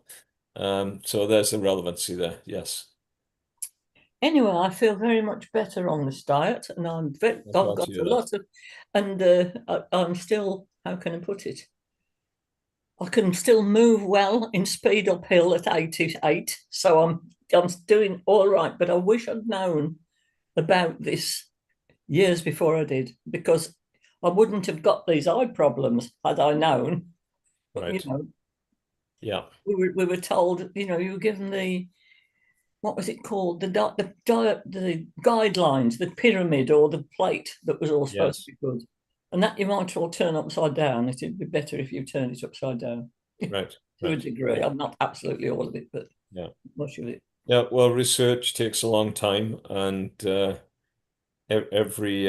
every decade or so, somebody comes out with a great concept, and they believe they can sell the idea, but it's not necessarily the truth. And not everybody When you works. get something that everybody knows, then and somebody finds something else that they don't believe them, they kind of, it takes something like 15 years or more to get something that's really well known by all of society. Like when the earth was flat, it took a long time for people to think, anybody was sensible saying it was, because you could see it was flat, you know, you had to look out, didn't you? And that's been so of a lot of other things.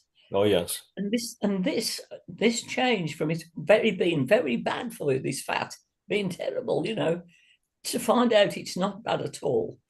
When everybody believes I can't eat fat because I've got to have cholesterol, so they will know. So you can't say anything else because, you know, Right. unless they start reading the research, they won't know, or until society altogether becomes to find out about it. So, And thou shalt know the moment that thou parts the waves in the moment of esculence. anyway, as I say, I don't know if I'm quite right in what I'm doing, but I'm trying hard to preserve my sight. Yeah, take responsibility for yourself and Well, adjust you look accordingly. gorgeous as ever, Anne. I just thought I'd say it. Well, that's very kind of you. The route along le plan d'espoir. Mon corps résiste encore.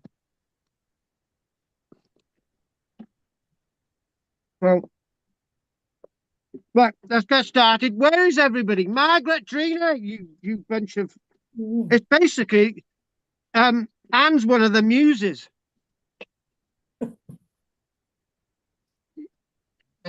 It's better, hey, between me and you, Will, right? I can't say Anne's one of the crones, right? Because she'll take it, I can't Yeah. say that, you know, you were just talking about Crohn's disease. Anne's one of the crones. Oh, God, that's terrible. Oh, God. So you're a I can't say that to you, Anne, I'm right? really old enough to be an old crone. I mean, it probably wouldn't be a misname. Yeah, but I don't think that's appropriate considering you've been talking about Crohn's disease. You know what I mean? Yes, it's an awful disease, but as I say, I've got a very mild version of it, so I'm very lucky that if I'm going to have it at all. Okay, fair enough. Right, folks, let's do the next bit. You know what, right? By the way, it's just this is now between me and Drina now, right? Drina, I've got the opticians next week, right? And I am gonna get a really great stylish pair of glasses to match you. Right. Do you think we ought to have as like a uniform for our group? We could all have Drina's glasses. We look like, Hang on a minute. look rather nice, wouldn't it? If I've got to get these really expensive whizzing glasses, you know what, right? And early on in my acting career, I used to do acting roles based on my glasses. Yeah. I had 2 jobs on my glasses, and I just thought, right, okay. Yeah. So anyway, let's crack on, folks. What's Oh, your by the way, Father Christmas voice? hang on a minute. Let's do my Father Christmas voice. It can't be. Hello.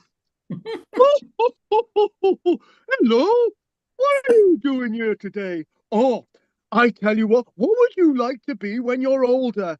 And then I talk to them about what they're like when they're, oh, that's very nice. You're going to be a singer. Well, what we need to do is make sure that your dad and your mum encourages you. Unfortunately, I can't say dad and mum because I don't know who they're with. You know what I mean? Yeah, you've got to be careful, haven't you?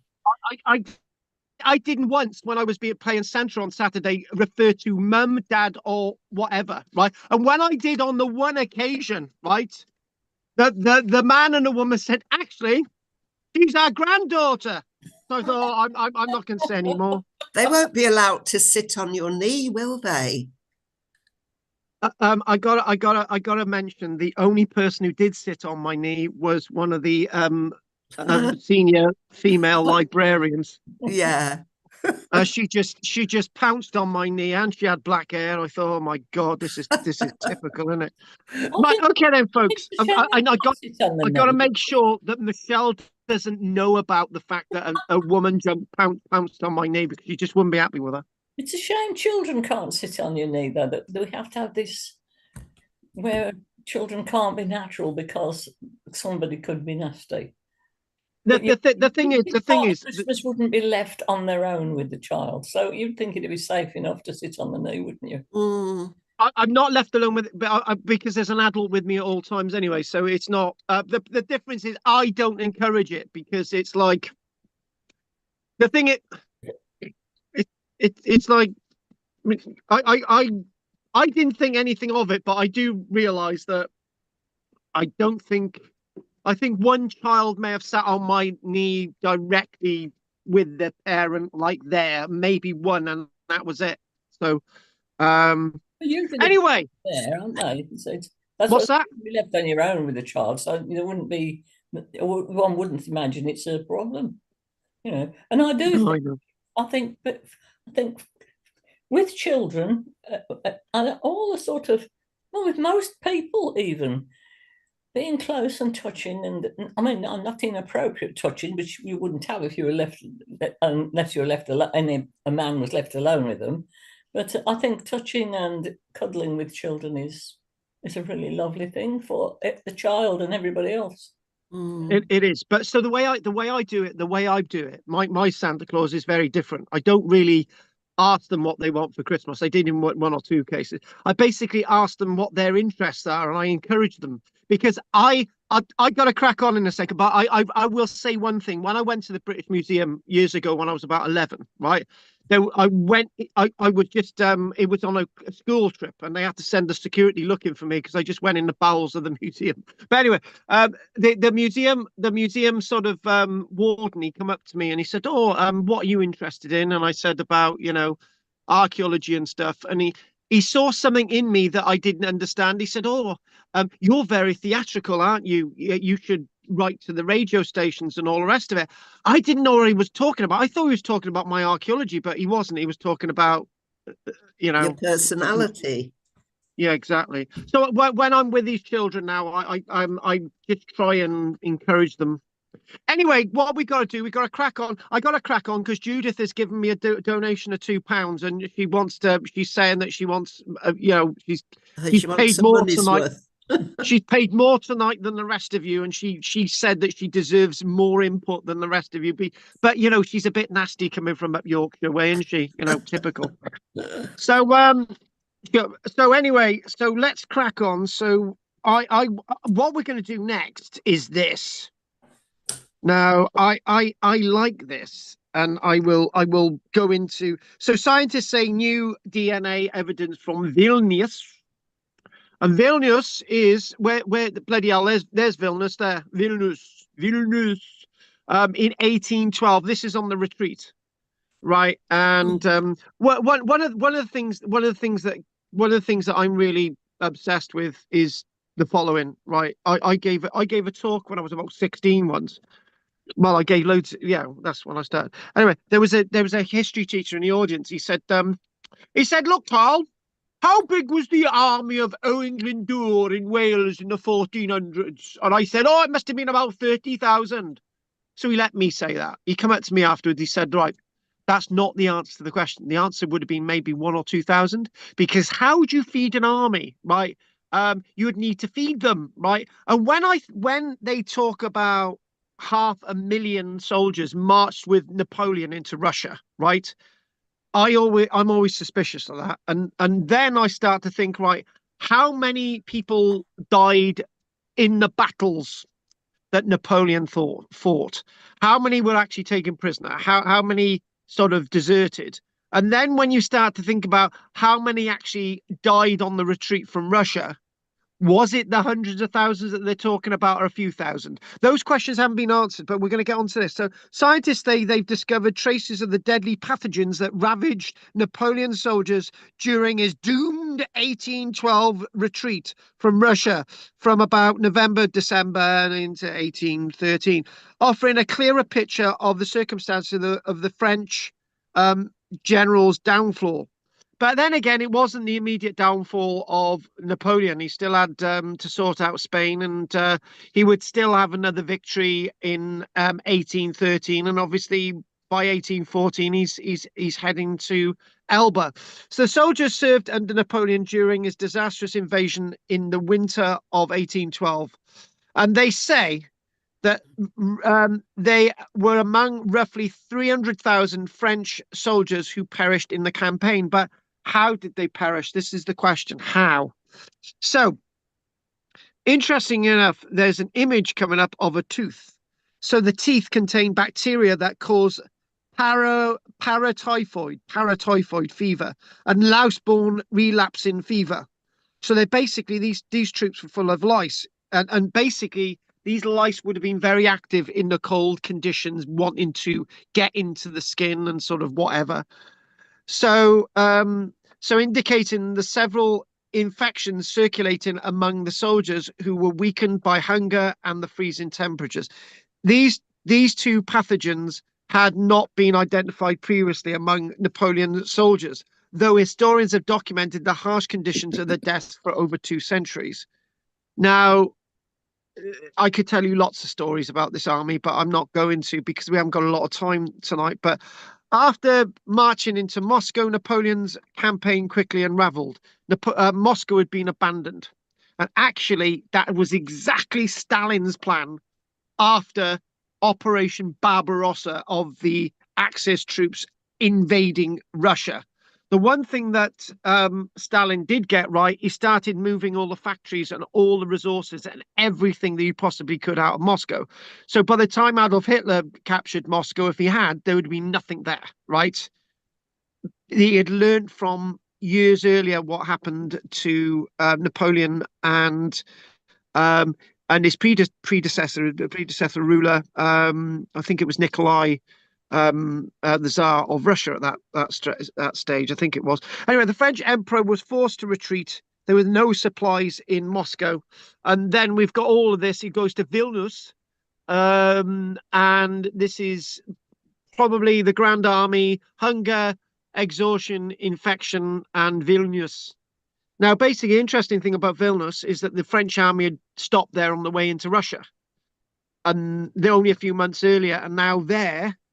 So basically, they're saying that Vilnius was a key waypoint in 1812 retreat route. The mass grave contains the remains of up to, wait for it, 3,000 soldiers. These weren't all Frenchmen. They were Polish, Italians, or even Irish volunteers. They were all sorts of people. Many soldiers arrived exhausted, starving, and ill. And they're saying when they got to Vilnius, the church's crypts were actually used as temporary morgues and temporary hospitals. And it got so cold in Vilnius that they stacked the bodies up in the windows to keep themselves warm. Not making that up at all. Again, you can't make this stuff up. It's just they had to do it. And they were obviously eating human flesh as well, because there wasn't enough food around. They had to eat the horses because the horses didn't have enough to eat themselves. So there it is. You've got these mass pits. I think this is fascinating. I could spend hours on this, but I can't. So substantial number died there and were interred rapidly in mass graves. So it's likely that when they're buried in the mass graves, their uniforms are stuck onto their bodies, so you can't really remove much, right? So obviously buttons and stuff, but they're placed into these mass graves. The condition of the artifacts with the bodies isn't great, by the way. I've been looking at this for decades, and but this is a new thing. So the study lets us put names to infections that symptom-based accounts alone cannot resolve. So the retreat from Russia is so unbelievably rapid. It really, really is. And actually, I'm gonna make a comment that is probably not right, but I'm going to make it. When you usually see things like this done by some Eastern historians, metal detector enthusiasts, is done really disrespectfully, but this is done with the massive level of respect that these professional archaeologists are given it, which is I put my hat off them to them, and they're really giving us the level of closure that we deserve, and you can tell the level of archaeology is really good there. So this is about starvation, numbing temperatures, and typhus were long known as major causes of death, but that the study conclusively proves that typhoid fever and louse-borne relapsing fever were also present. So, and this debilitation, this level of mortality was huge. And so what they did, they had to sample. So you can't. There's more than one body there, right? 3,000 maybe. And so 4 of the 13 soldiers tested positive for paratyphoid fever bacterium, while 2 others tested positive for relapsing fever bacterium spread by lice. Both bacteria infections cause fever, headaches, and weaknesses, and can spread quickly in crowded, unsanitary conditions. To be honest with you, you've got to re-look at that sanitary condition. The sanitary conditions are on the soldiers, not because if you're urinating and defecating, that's going to quickly freeze. So that's really not going to cause much of a problem. It's your internal body that is, that is your powerhouse for the disease, any diseases. So paratyphoid fever is spread through food and water, while louse-borne relapsing fever is spread by body lice. And there we go. That's a cap badge for the 17th regiment.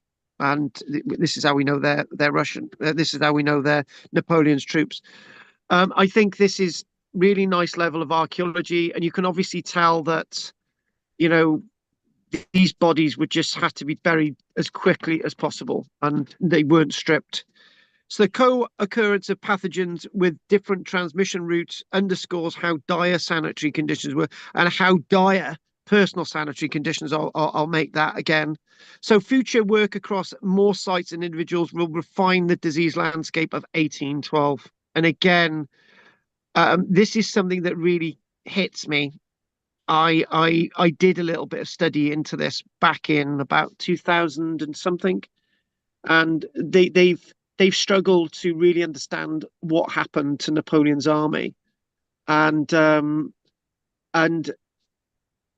it's dire. It really is. Anyway, let's move on.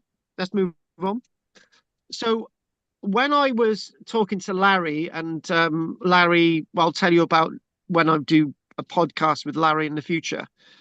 He basically was saying, "Oh, you're an archaeologist, yeah?" And he said, "Well, look, in your class, look at this, right? So the great, right, okay, I'll lead you into this after I've done the 2 things. So the Great Wall of China's width varies significantly. The top is between 4 and 5 meters wide. Now, there's a road on top, right? Now, a standard Roman road is 2.4 to 4 meters wide, right? Are there any correlations there? Sort of, right? And obviously you've got the base of the Great Wall of China, and the Great Wall of China goes on for 15,000 miles. There's a bit there, there's a bit parallel, whatever, right?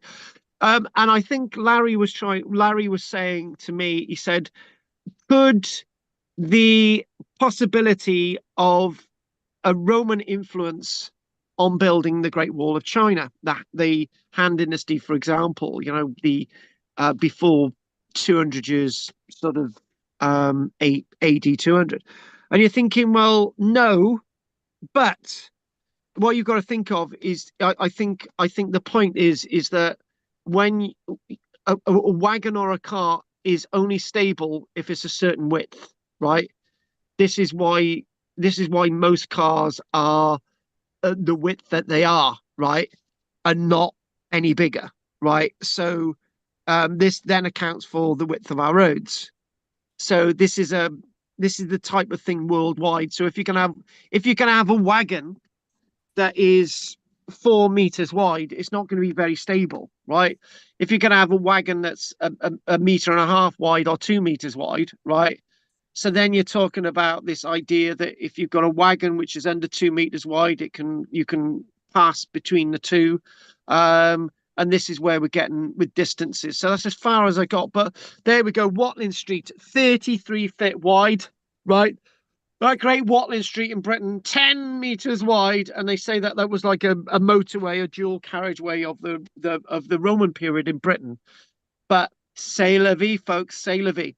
So also Larry mentioned to me, he said, can you mention this? And I said, what?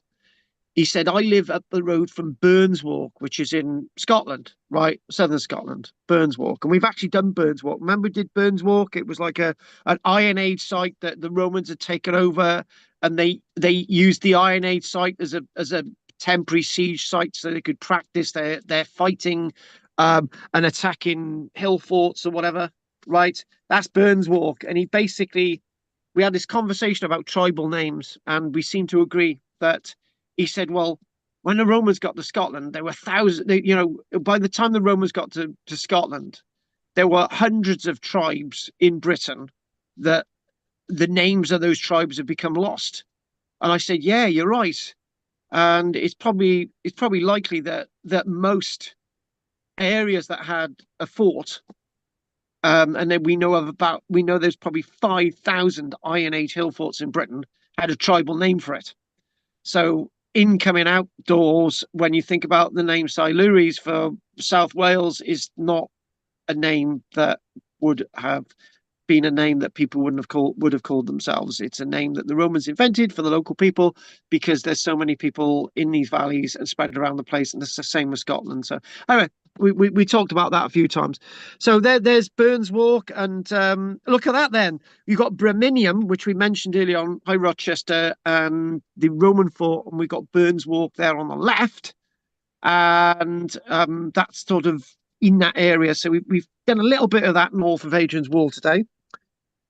Oh, here we go. Here we go. Can you just sort of let me have a little look at something a minute? Hang on a minute. I've got to work out how many images that we've still got left to do. So we're there. Oh, Christ. Right. Okay. We got a few to go, folks. So we're gonna the Boudican thing is gonna be gentle and nice, right? Because we've got a little bit of an entry. Right, because Margaret threatened me earlier on in the email. She said, if you don't do more than 2 minutes of Boudica, right, I'm going to come down there and slap you. So I thought, right, okay, then that's fine. We'll do a minute then, Margaret. You're going to slap me. So this is Seeley's own works. And the reason why I want to do this over a few weeks is sort of, it ties in with all the other bits that we're doing, right? So that's good.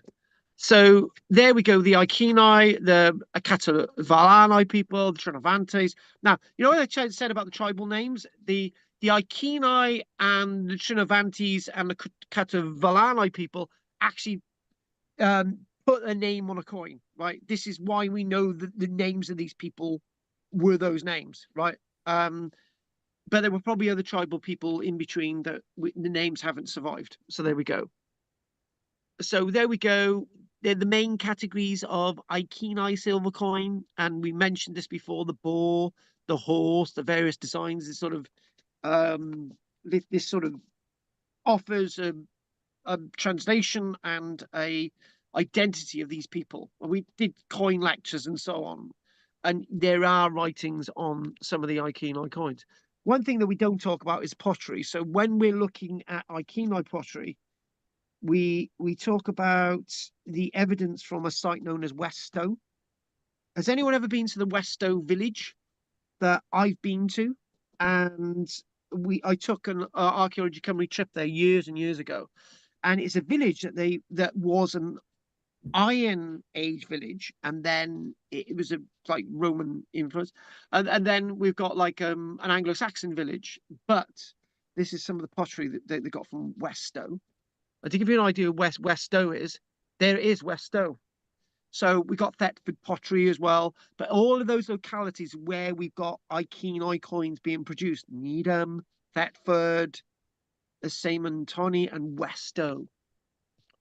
So again, but pottery producers as well. And look at this as well. There is the name Ikenoi. Okay. EK. Ikenoi. EK. So the other thing as well is, when was it pronounced Eke? Ikenoi. It's difficult to say. But again, the horse, the bit of barley there. Remember though, we remember seeing the little pellets on there, you know, the 5 pellets with the pellet in the middle. Remember doing that. So again, right, so what I wanted to do, right, we got some nice images, and I've got an image that was sent to me earlier on today, which you will never seen before, right? And I might actually send this as in your email this week, so you can print it out and put it on your wall. But I'll tell you which image that is. Now, again, only a little bit of introduction about this, really, to try and keep it fresh.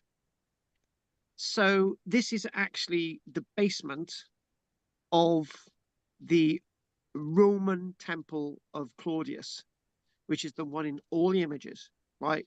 Which is now known as Colchester Castle, right? And if you go to Colchester,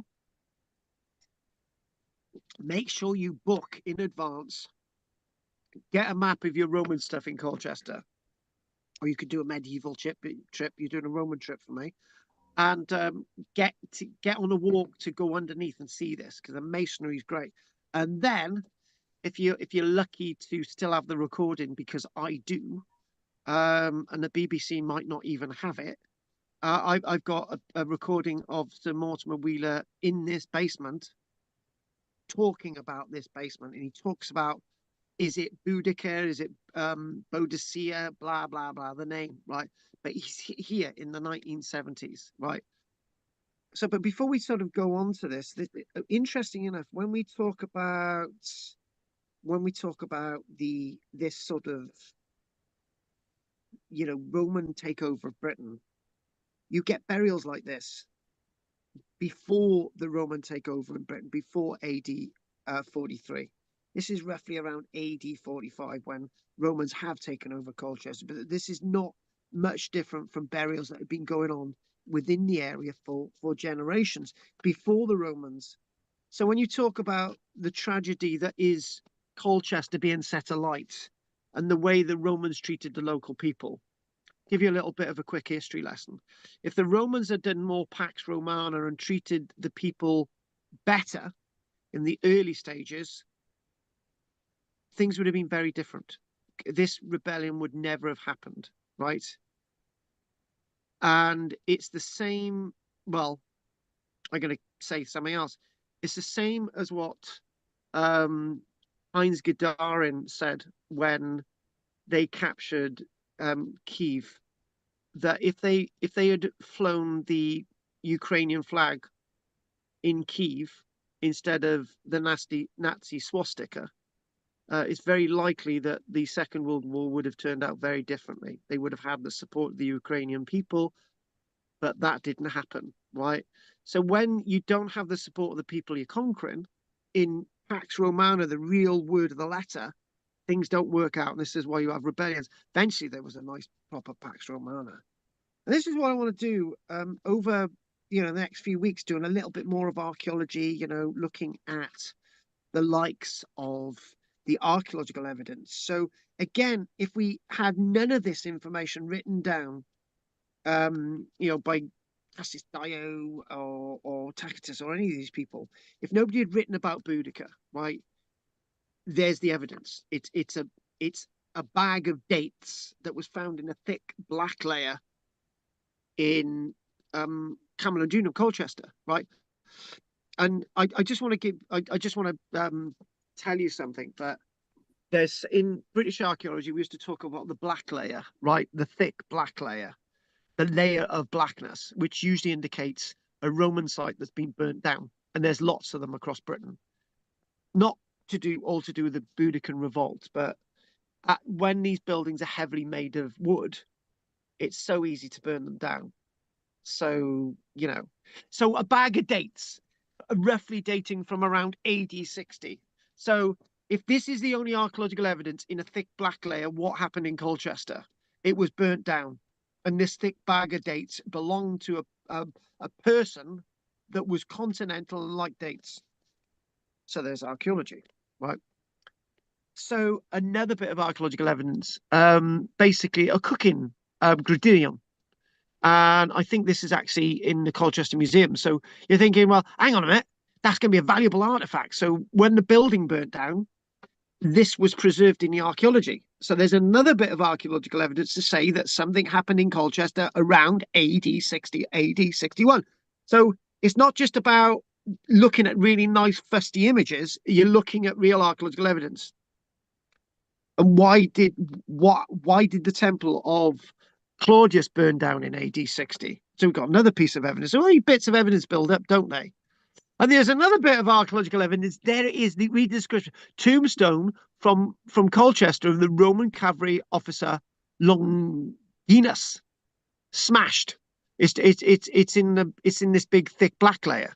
So why would something like this, which is relatively fresh, associated with something that died relatively recently in Colchester, why is that smashed and in a thick burnt layer in Colchester? Another piece of archaeological evidence, right? So you can talk about, oh, there's no real historical evidence for Boudica other than the Roman stuff, but there's archaeological evidence for something, and this is really important. The bronze head again. What the hell is this bronze edge? What the hell is this bronze head doing in the river on the way to Londinium? So we can now track the rebellion from Colchester to Londinium. This started in Colchester. This must have been associated with the Temple of Claudius in Colchester, right? Because it's quite a nice bronze, right? And this again dates to around the AD 60s, right? So what's it doing in the river?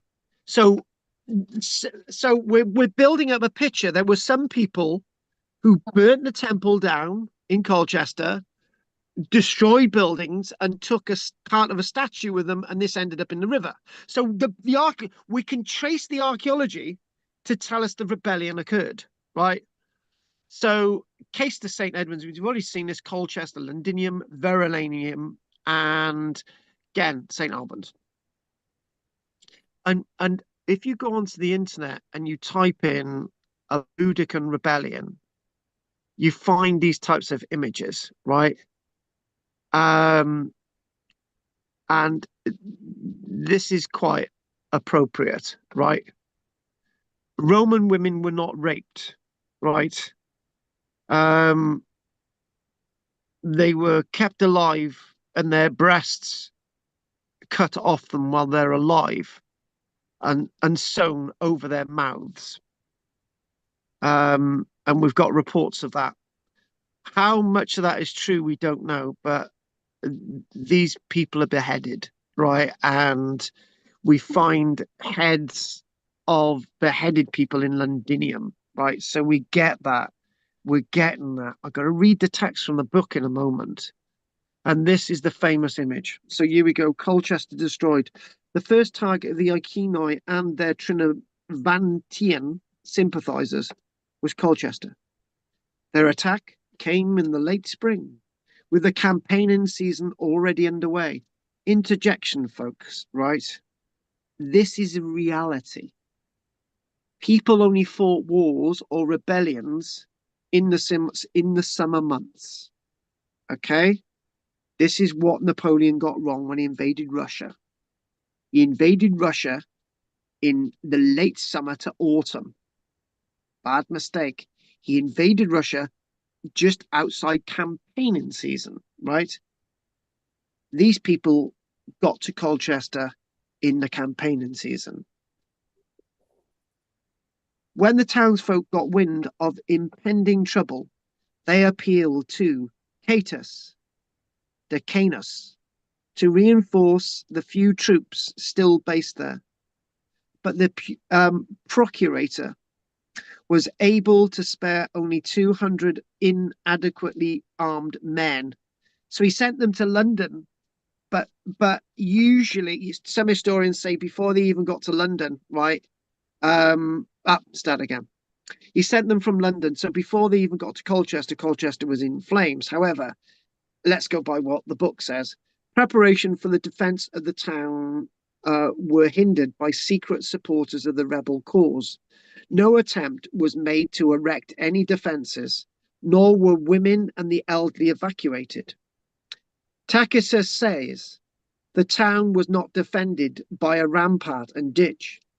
Archaeology confirms this because the rampart of the former legionary fortress had been demolished and shovelled into its ditch in AD 54 by Governor Petilius Caralis. The courageous but impetuous commander of the 9th Legion marched south to the rescue of the town from his base in the East Midlands, Lincoln, with a detachment of his legion. But he was ambushed and his entire force of some 1,500 infantry was killed. Caralis fled with his cavalry back to the fort at Longthorpe in Peterborough, Cambridgeshire, and eventually to Lincoln. Excavations there have shown that he hastily built a smaller fort whose rampart could be defended with reduced manpower because he'd lost his infantry. Inside the original base where he awaited developments behind these new fortifications. So in other words, he abandoned the people he was meant to protect. So this is one of the famous stories of the rebellion, which we'll come on to another week. Unnerved by the outbreak of the revolt, Catus Decianus escaped to Gaul. So in other words, the actual governor peed off. He bucketed off. He left Britain to its own devices.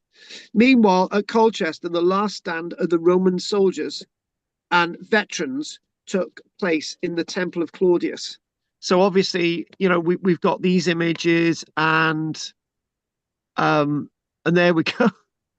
This is probably not a good image, but one thing about this image is that you can see that lots of the armor were probably taken from Roman soldiers, like that one there. And there we go. She's saying, "Oh, you know, let's head on further. Let's go towards Londinium." Now, meanwhile, at Colchester, the last stand of the Roman soldiers and the veterans took place in the Temple of Claudius, where they held out for 2 days, hoping that somebody would come and rescue them. Now, when you do research for this, the one thing that you're up against is Colchester looked nothing like this. This is a plan of Colchester after it's rebuilt, except it's rebuilt with a temple, but the temple wasn't really rebuilt. So you've got to be very careful when you're looking at plans. But last week, if you remember, I told you about a theatre. So there's the tiny little theatre, and I mentioned about that McCullough, the theatre in London that we mentioned last week, which was like a lot bigger than the one at Colchester. But you can see a museum associated with the remains of the theatre in Colchester, which is great. And this itself, right? If we ended this presentation tonight, this is the image I love. Whoever produced this, there they are, the veterans. You know, they were still building the temple. And there they are defending. And if you note, most of these individuals have got Roman armor and Roman shields, Roman helmets, Roman swords. And these defenders apparently held out for 2 whole days, whilst the rest of Colchester was up in flames. Now, the destruction of Colchester was total. The whole town was destroyed by fire and the population annihilated. Every single one was beheaded. Terrible things happened to the women, which we'll do again. And the only hint in the archaeological record of the Iceni war band at Colchester is the archaeological evidence I told you. And actually, they're saying that they found 2 terret rings as well associated with the Iceni, right? And that's another little bit of archaeological evidence. And I love this image because it's like this is something that I love this because I used to love looking at the National Geographic, and there always used to be something like that in National Geographic. And these are Roman legionary veterans. These are been served in the Roman army for 25 years. These individuals had fought in campaigns throughout the Roman Empire, and these were the last defenders of the temple of Claudius. So, but they didn't hold out for 3 days. They only held out for 2 days, and then what happened is that they were barricaded in, and the whole thing was set alight. The roof would have gone up. Everyone died. It was complete. It was absolutely complete. So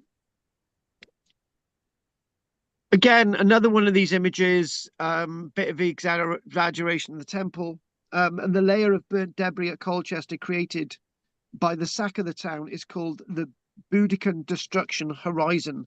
It ranges in depth from a few centimeters to exceptionally as a meter deep layer of destruction that is still found associated with the destruction of Colchester in this period.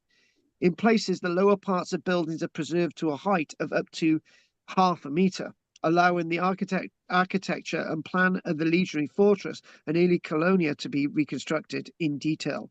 Most of the Boudiccan destruction horizon is burnt daub, as in what we've got is Roman stone base, and then we've got Wattlem daub superstructure above that, and then obviously the roof and stuff. So that's what we're talking about.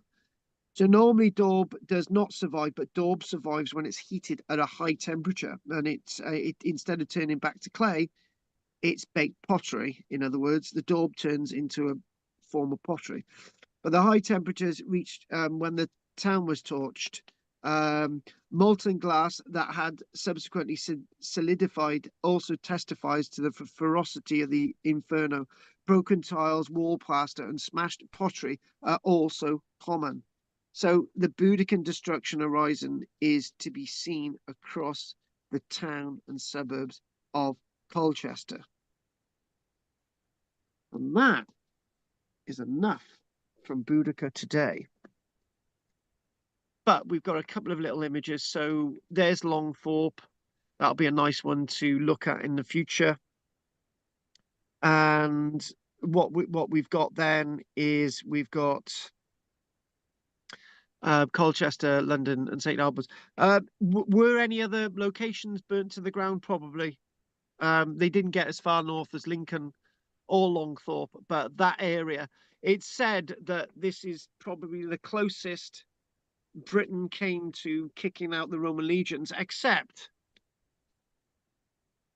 you've got the 20th Valley of Etrex, which was based at Chester there. And you've got the 14th Gemini, which is also, there was Suetonius Paulinus. And the 2nd Augusta Legion, but we don't want to talk about that today. That's for another week. The 2nd Augusta Legion could have got to London and saved London, but they didn't move. And its commander committed suicide because he couldn't face fighting this army. And he could have beaten it, but decided we don't know. London was then torched, and so was St Albans. Now, this is your homework, folks. If somebody can identify this image and where this image was found in the archaeology, right, I will send you this as a postcard in the post. It's unique. So if somebody can work, if 2 of you do, then we've got trouble. I'll send you another postcard of me wandering around as a nymph in a pool. But the one who gets this first, right, next week, gets this postcard sent to them. So Judith, Will, whoever, I want you to identify where this was found in Britain. And I'll give you a clue. It's on display in a museum. There you go.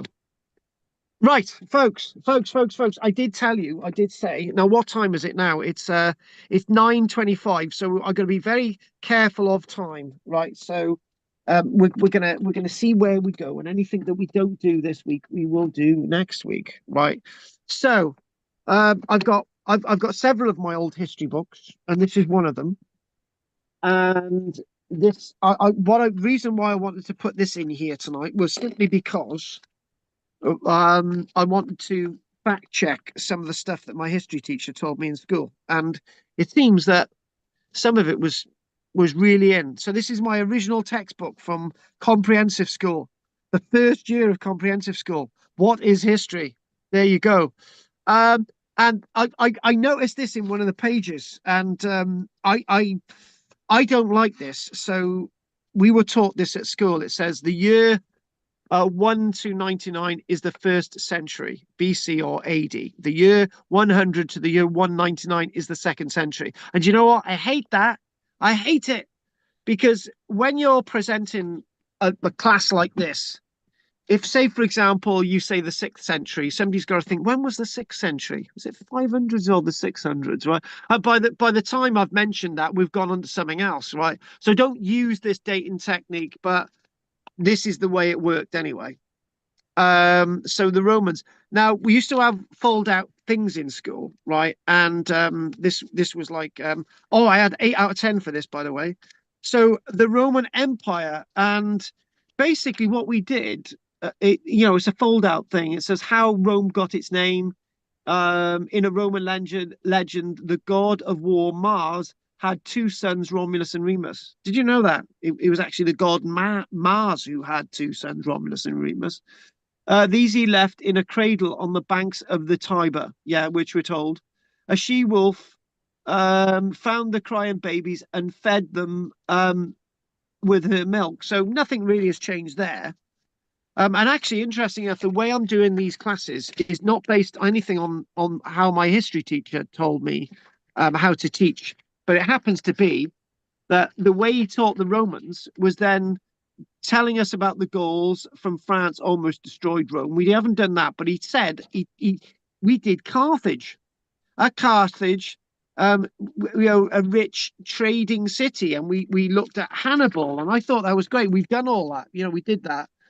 And Hannibal's army, and so on. And then we did a lot about Julius Caesar, and we mentioned some of the earlier generals like Augustus from 27 BC to AD 14. So we did that. And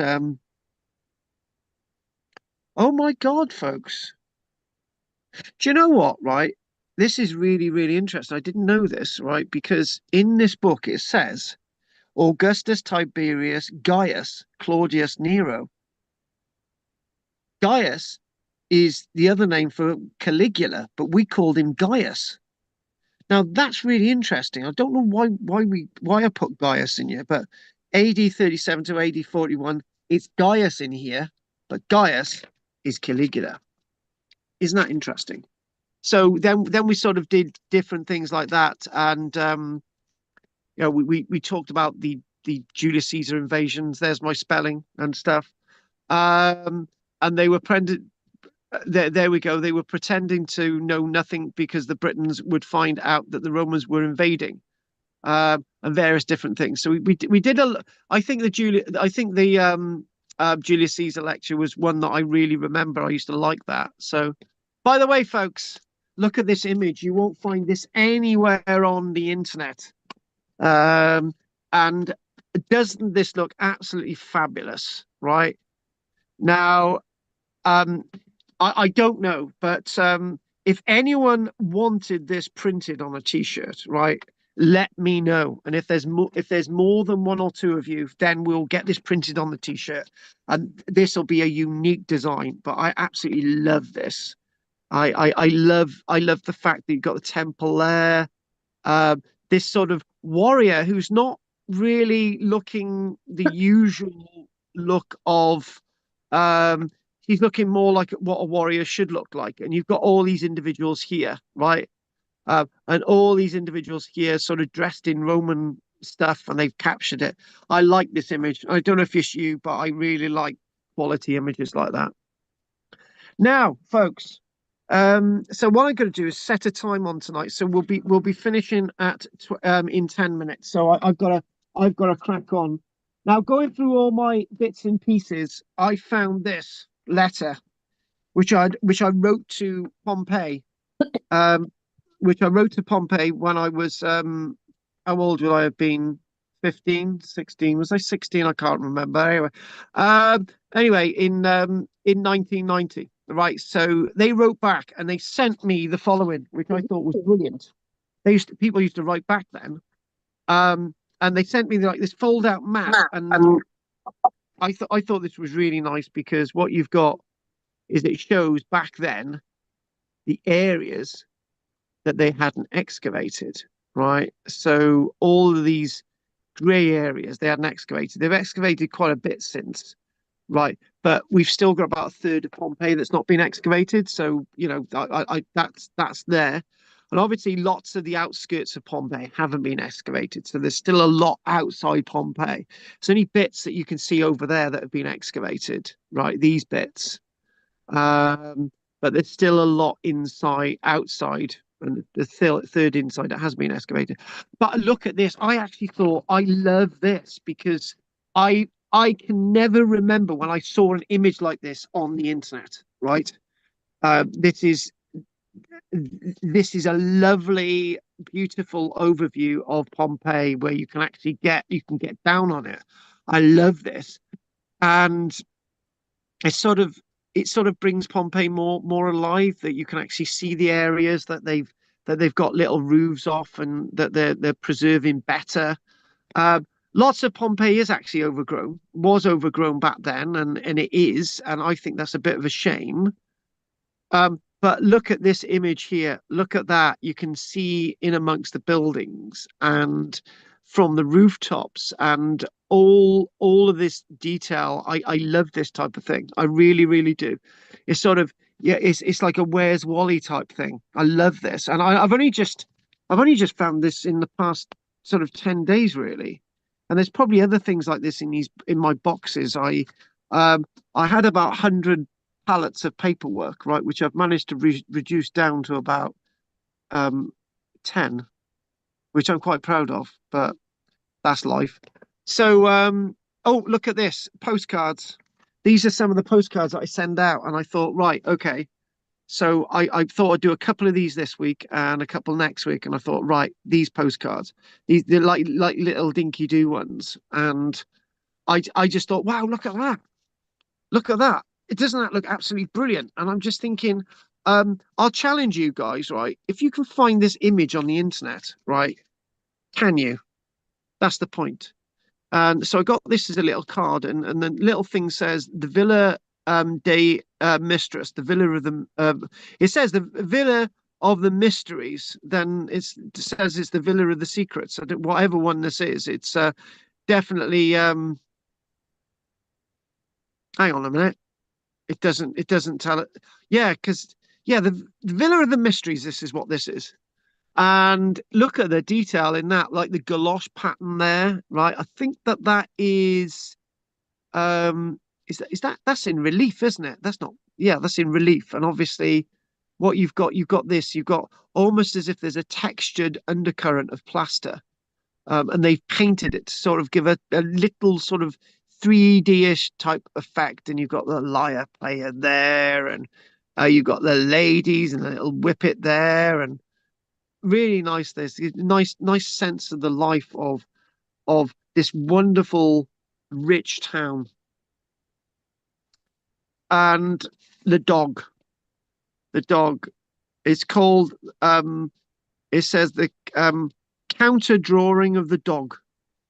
Don't know what counter drawing is, but look at that there, and I do believe that the collar is still on him.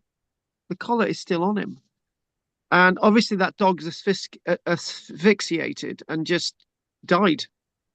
It's sort of, you can imagine the like sort of pumice and all the sort of all the volcanic stuff that's raining down. He sort of whipped into it and sort of tried to bury his head from the gases, and it's eventually killed him. Oh, there's one. That's you guys. Oh, by the way, I've still got to tell you that joke at the end. You're gonna love it. It's the first time I've told it, but you know, we'll do the joke at the end. That's how you're gonna feel with this joke that I'm gonna tell you, right? So so look at that there, sort of giving you an idea. Obviously, this guy lying down, and you know, it's the end of the world. It would be because they pass away, and I think lots of these are now these are not displayed like this anymore. They're displayed in like a hall, which is like more respectful. And that's not Vesuvius, that's Etna. And I just thought that that would be really interesting because Etna, this is near Messina in Sicily. And you can imagine that hours before Pompeii and Herculaneum was covered by this great avalanche, this great pyroclastic flow, the end of the world. Similar event, similar event. And this, interesting enough, I just thought this and I thought, wow, you know, this is this is near the Temple of Apollo, was the center of the likes of Pompeii itself. And this is a bronze statue still there. Well, many bronze statues, whilst they were excavating Pompeii, were removed and melted down by the kings and queens in Naples in the 1750s, 1760s. Lots of these were melted down, but that one survived and it's still there. You know, it's almost as if it's thinking, well, where's all the other bloody statues? You know. Oh, and that's the, you know, remember last week we showed you like the clock, the sundial. That's near here as well. I think it's just sort of over there on the beyond. And again, looking at this, and I thought, right, this would be a nice one, like Forum in Pompeii. And again, when you think about Pompeii, you think of it all sort of upstanding ruins and everything still intact. Well, it's not, and it's sometimes affected by there's oh god, there's mudslides and stuff that still goes on in the area. And you get washes of water going down the streets occasionally, and that does look like Etna, but no, that's Vesuvius. Look at that there. It's frightening, isn't it?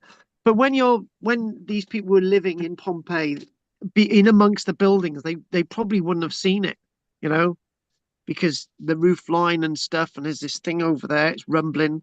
And oh, by the way, there was a very about a decade before Pompeii was hidden forever, about just over a decade and a bit.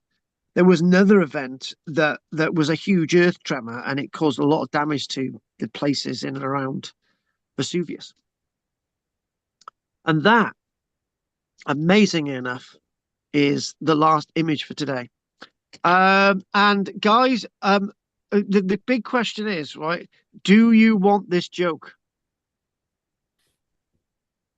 Yes, I think. Of course. Right, it's the first time I've tried this, right? And it's from a Welsh comedian from a few years back, right? He said there's this Russian spy, right? And he's given the task, right, to communicate with a guy in Wales by the name of Jones, right? So so the Russian spy, he goes to this little train station in Abercynon, and he goes, Dasmadanya, I am looking for a man by the name of Jones. And the station master says, oh, my name is Jones.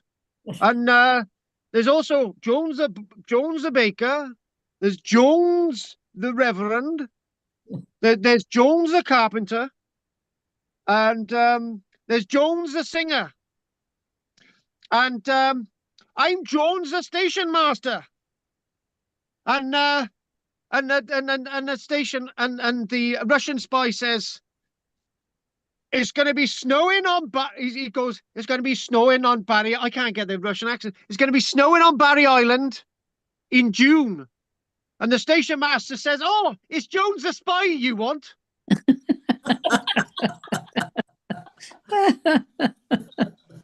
Oh, don't worry, I'll get it right tomorrow. But no, I thought that was quite funny. Anyway, on that note, nobody's talking to me online at this minute. Not even Judith. Judith, say something. Right. So hopefully you enjoyed that tonight, and hopefully you enjoy the format. So we'll start off with Will. Anything you want to say other than my joke? No, that's fine. And I found you two images, but I won't disclose where they are because no point mailing anything to me in Canada that's too expensive. But that's good. All right then. Well, it means that Judith or somebody else can get the image. Oh, there you go. There we go. There we go. Do they know how to Um, find? Do they know how to find it on the internet the quick and the easy no, way? you're not allowed. They I'm might not have allowed? it in a book. They might have it in a book. Now stop it, bad boy. Nothing else. Nothing else. Will. No, thank you. I enjoyed the evening. Good. Good. Good. Good. Good. So you should. Drina, anything you want to say? Yeah, the things that they keep the oil in and the grain Oil. and the yeah, Oh, the amphora. Yeah. that's the one. How did they deal with them to get the stuff out? Because they must have weighed a ton. The problem is because they're shaped like that so they can be handled, right? And they can be transported. So Yeah, they're made in that sort of weird oblong shape, right? Sort of thin at the top and big body, so that yeah, they can be stacked in the keel of the boat, right? yeah, Because of the shape, right? So they can fit into spaces. But then they would have had little wooden cranes, so that's how they would have got them out of the boat themselves. And then they would have been handled by a couple of people to actually move them or roll them. yeah. And Oh, the the thought. point is that we know that they were recycled. However, when it's like the modern day, isn't it? We got so much plastic that we can't recycle it all, right? And I think back then they had so much of this amphora that they just stacked it all, but then they actually used it as opus signinum, which is they would break it up and they would sort of make it into flooring and so on. So we find a lot of broken bits of pottery in floor levels in regards to Roman buildings. Would they ladle the stuff out or have to lift it and tip it? Yeah. Oh, Christ. Because the neck's not very wide, is it? Right. So yeah, it's do you know what? Nobody's ever asked that question, and usually something so obvious like that is like they don't have any spouts, and it's yeah, that's and the sourgram is like a sticky sort of honey like paste. So how are they going to get that out of the amphora? Yeah, they may have slightly heated the side of it, which would mean that it would go quite liquid and come out. But obviously, to get the full contents out, you're going to have to chuck them upside down, surely. Yeah, yeah. Or use one of those slakers. What? What the hell's a slaker? The things that they use Oh, I use need to go back to school on this one. This is too much. Two things in a row. What's a slaker?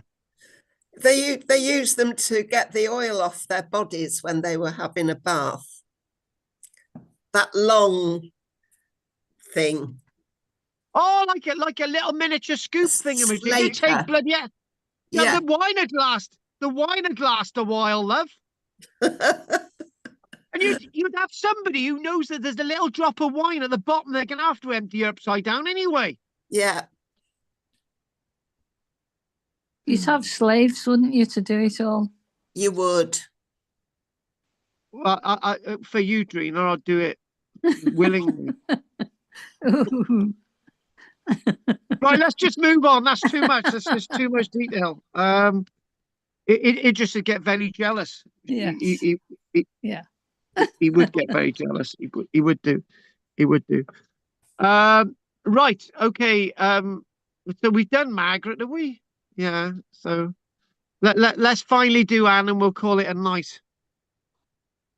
Well, no, Go on, Anne. It was quite varied and interesting. I don't think I've any more comments. Yeah, it was different. Good. Well, on that note, I'm going to say good night to everybody online. Nobody's got any questions online, not even Judith. And look forward to seeing you all next week. And obviously, I've got Andy tomorrow, haven't I? No Roger, he's away. I don't know what happened to Dave. Did you say Dave was getting his coat on to go out? It looked as if he was getting either his coat or his dressing gown. He was putting a garment on and going somewhere. Maybe he was going to bed. Ah, right. Okay. Well, at least he joined us tonight. That's the main thing. That's the main thing. Right. Okay. On that note, I'm gonna call it a night, and I look forward to seeing you all next week. And thank you very much, Drina, Margaret, and Will, and I'll give your love to Andy tomorrow. Take care, folks. Okay, Good night, all. bye. Bye. Thank you. Good Bye. night. Bye, night, folks. Night, night, night, night, night, night, night. I See can't. you, Anne. Keep well. Yes. Good night. Night. You be good. You be good. Night. Okay, thank you very much for joining us tonight. I'm going to go. So, Amaro Heed, I think I'm going to have something sweet. Something sweet. I don't know what's sweet. I gotta shave this bloody thing again. Oh, there we go. There we go. It's the shaver. Oh, by the way, my shaver's got a pirate on it. It's got a pirate. Arr! Oh my God, being Santa and avoiding sounding like a pirate. Arr, yo ho ho! I say don't go. You don't go. Anyway, folks, that's me done tonight. Thanks for joining us. Amor Heed, any donations really welcome on YouTube. That's great. So let's close it now. So Nylog, don't forget to send me the images when you get there. So let's see if there's anything in the chat as there was last week. Nothing in the chat. 1, 2, 3, 4. Oh, hang on. Nothing in the chat 1. Nothing there. Nothing in the chat 2, 3, 4. Nothing in the chat 5, 6, and nothing in the chat 7. Nos da, diolch yn fawr chi, amor chi, na night. Heddiw, and see you tomorrow.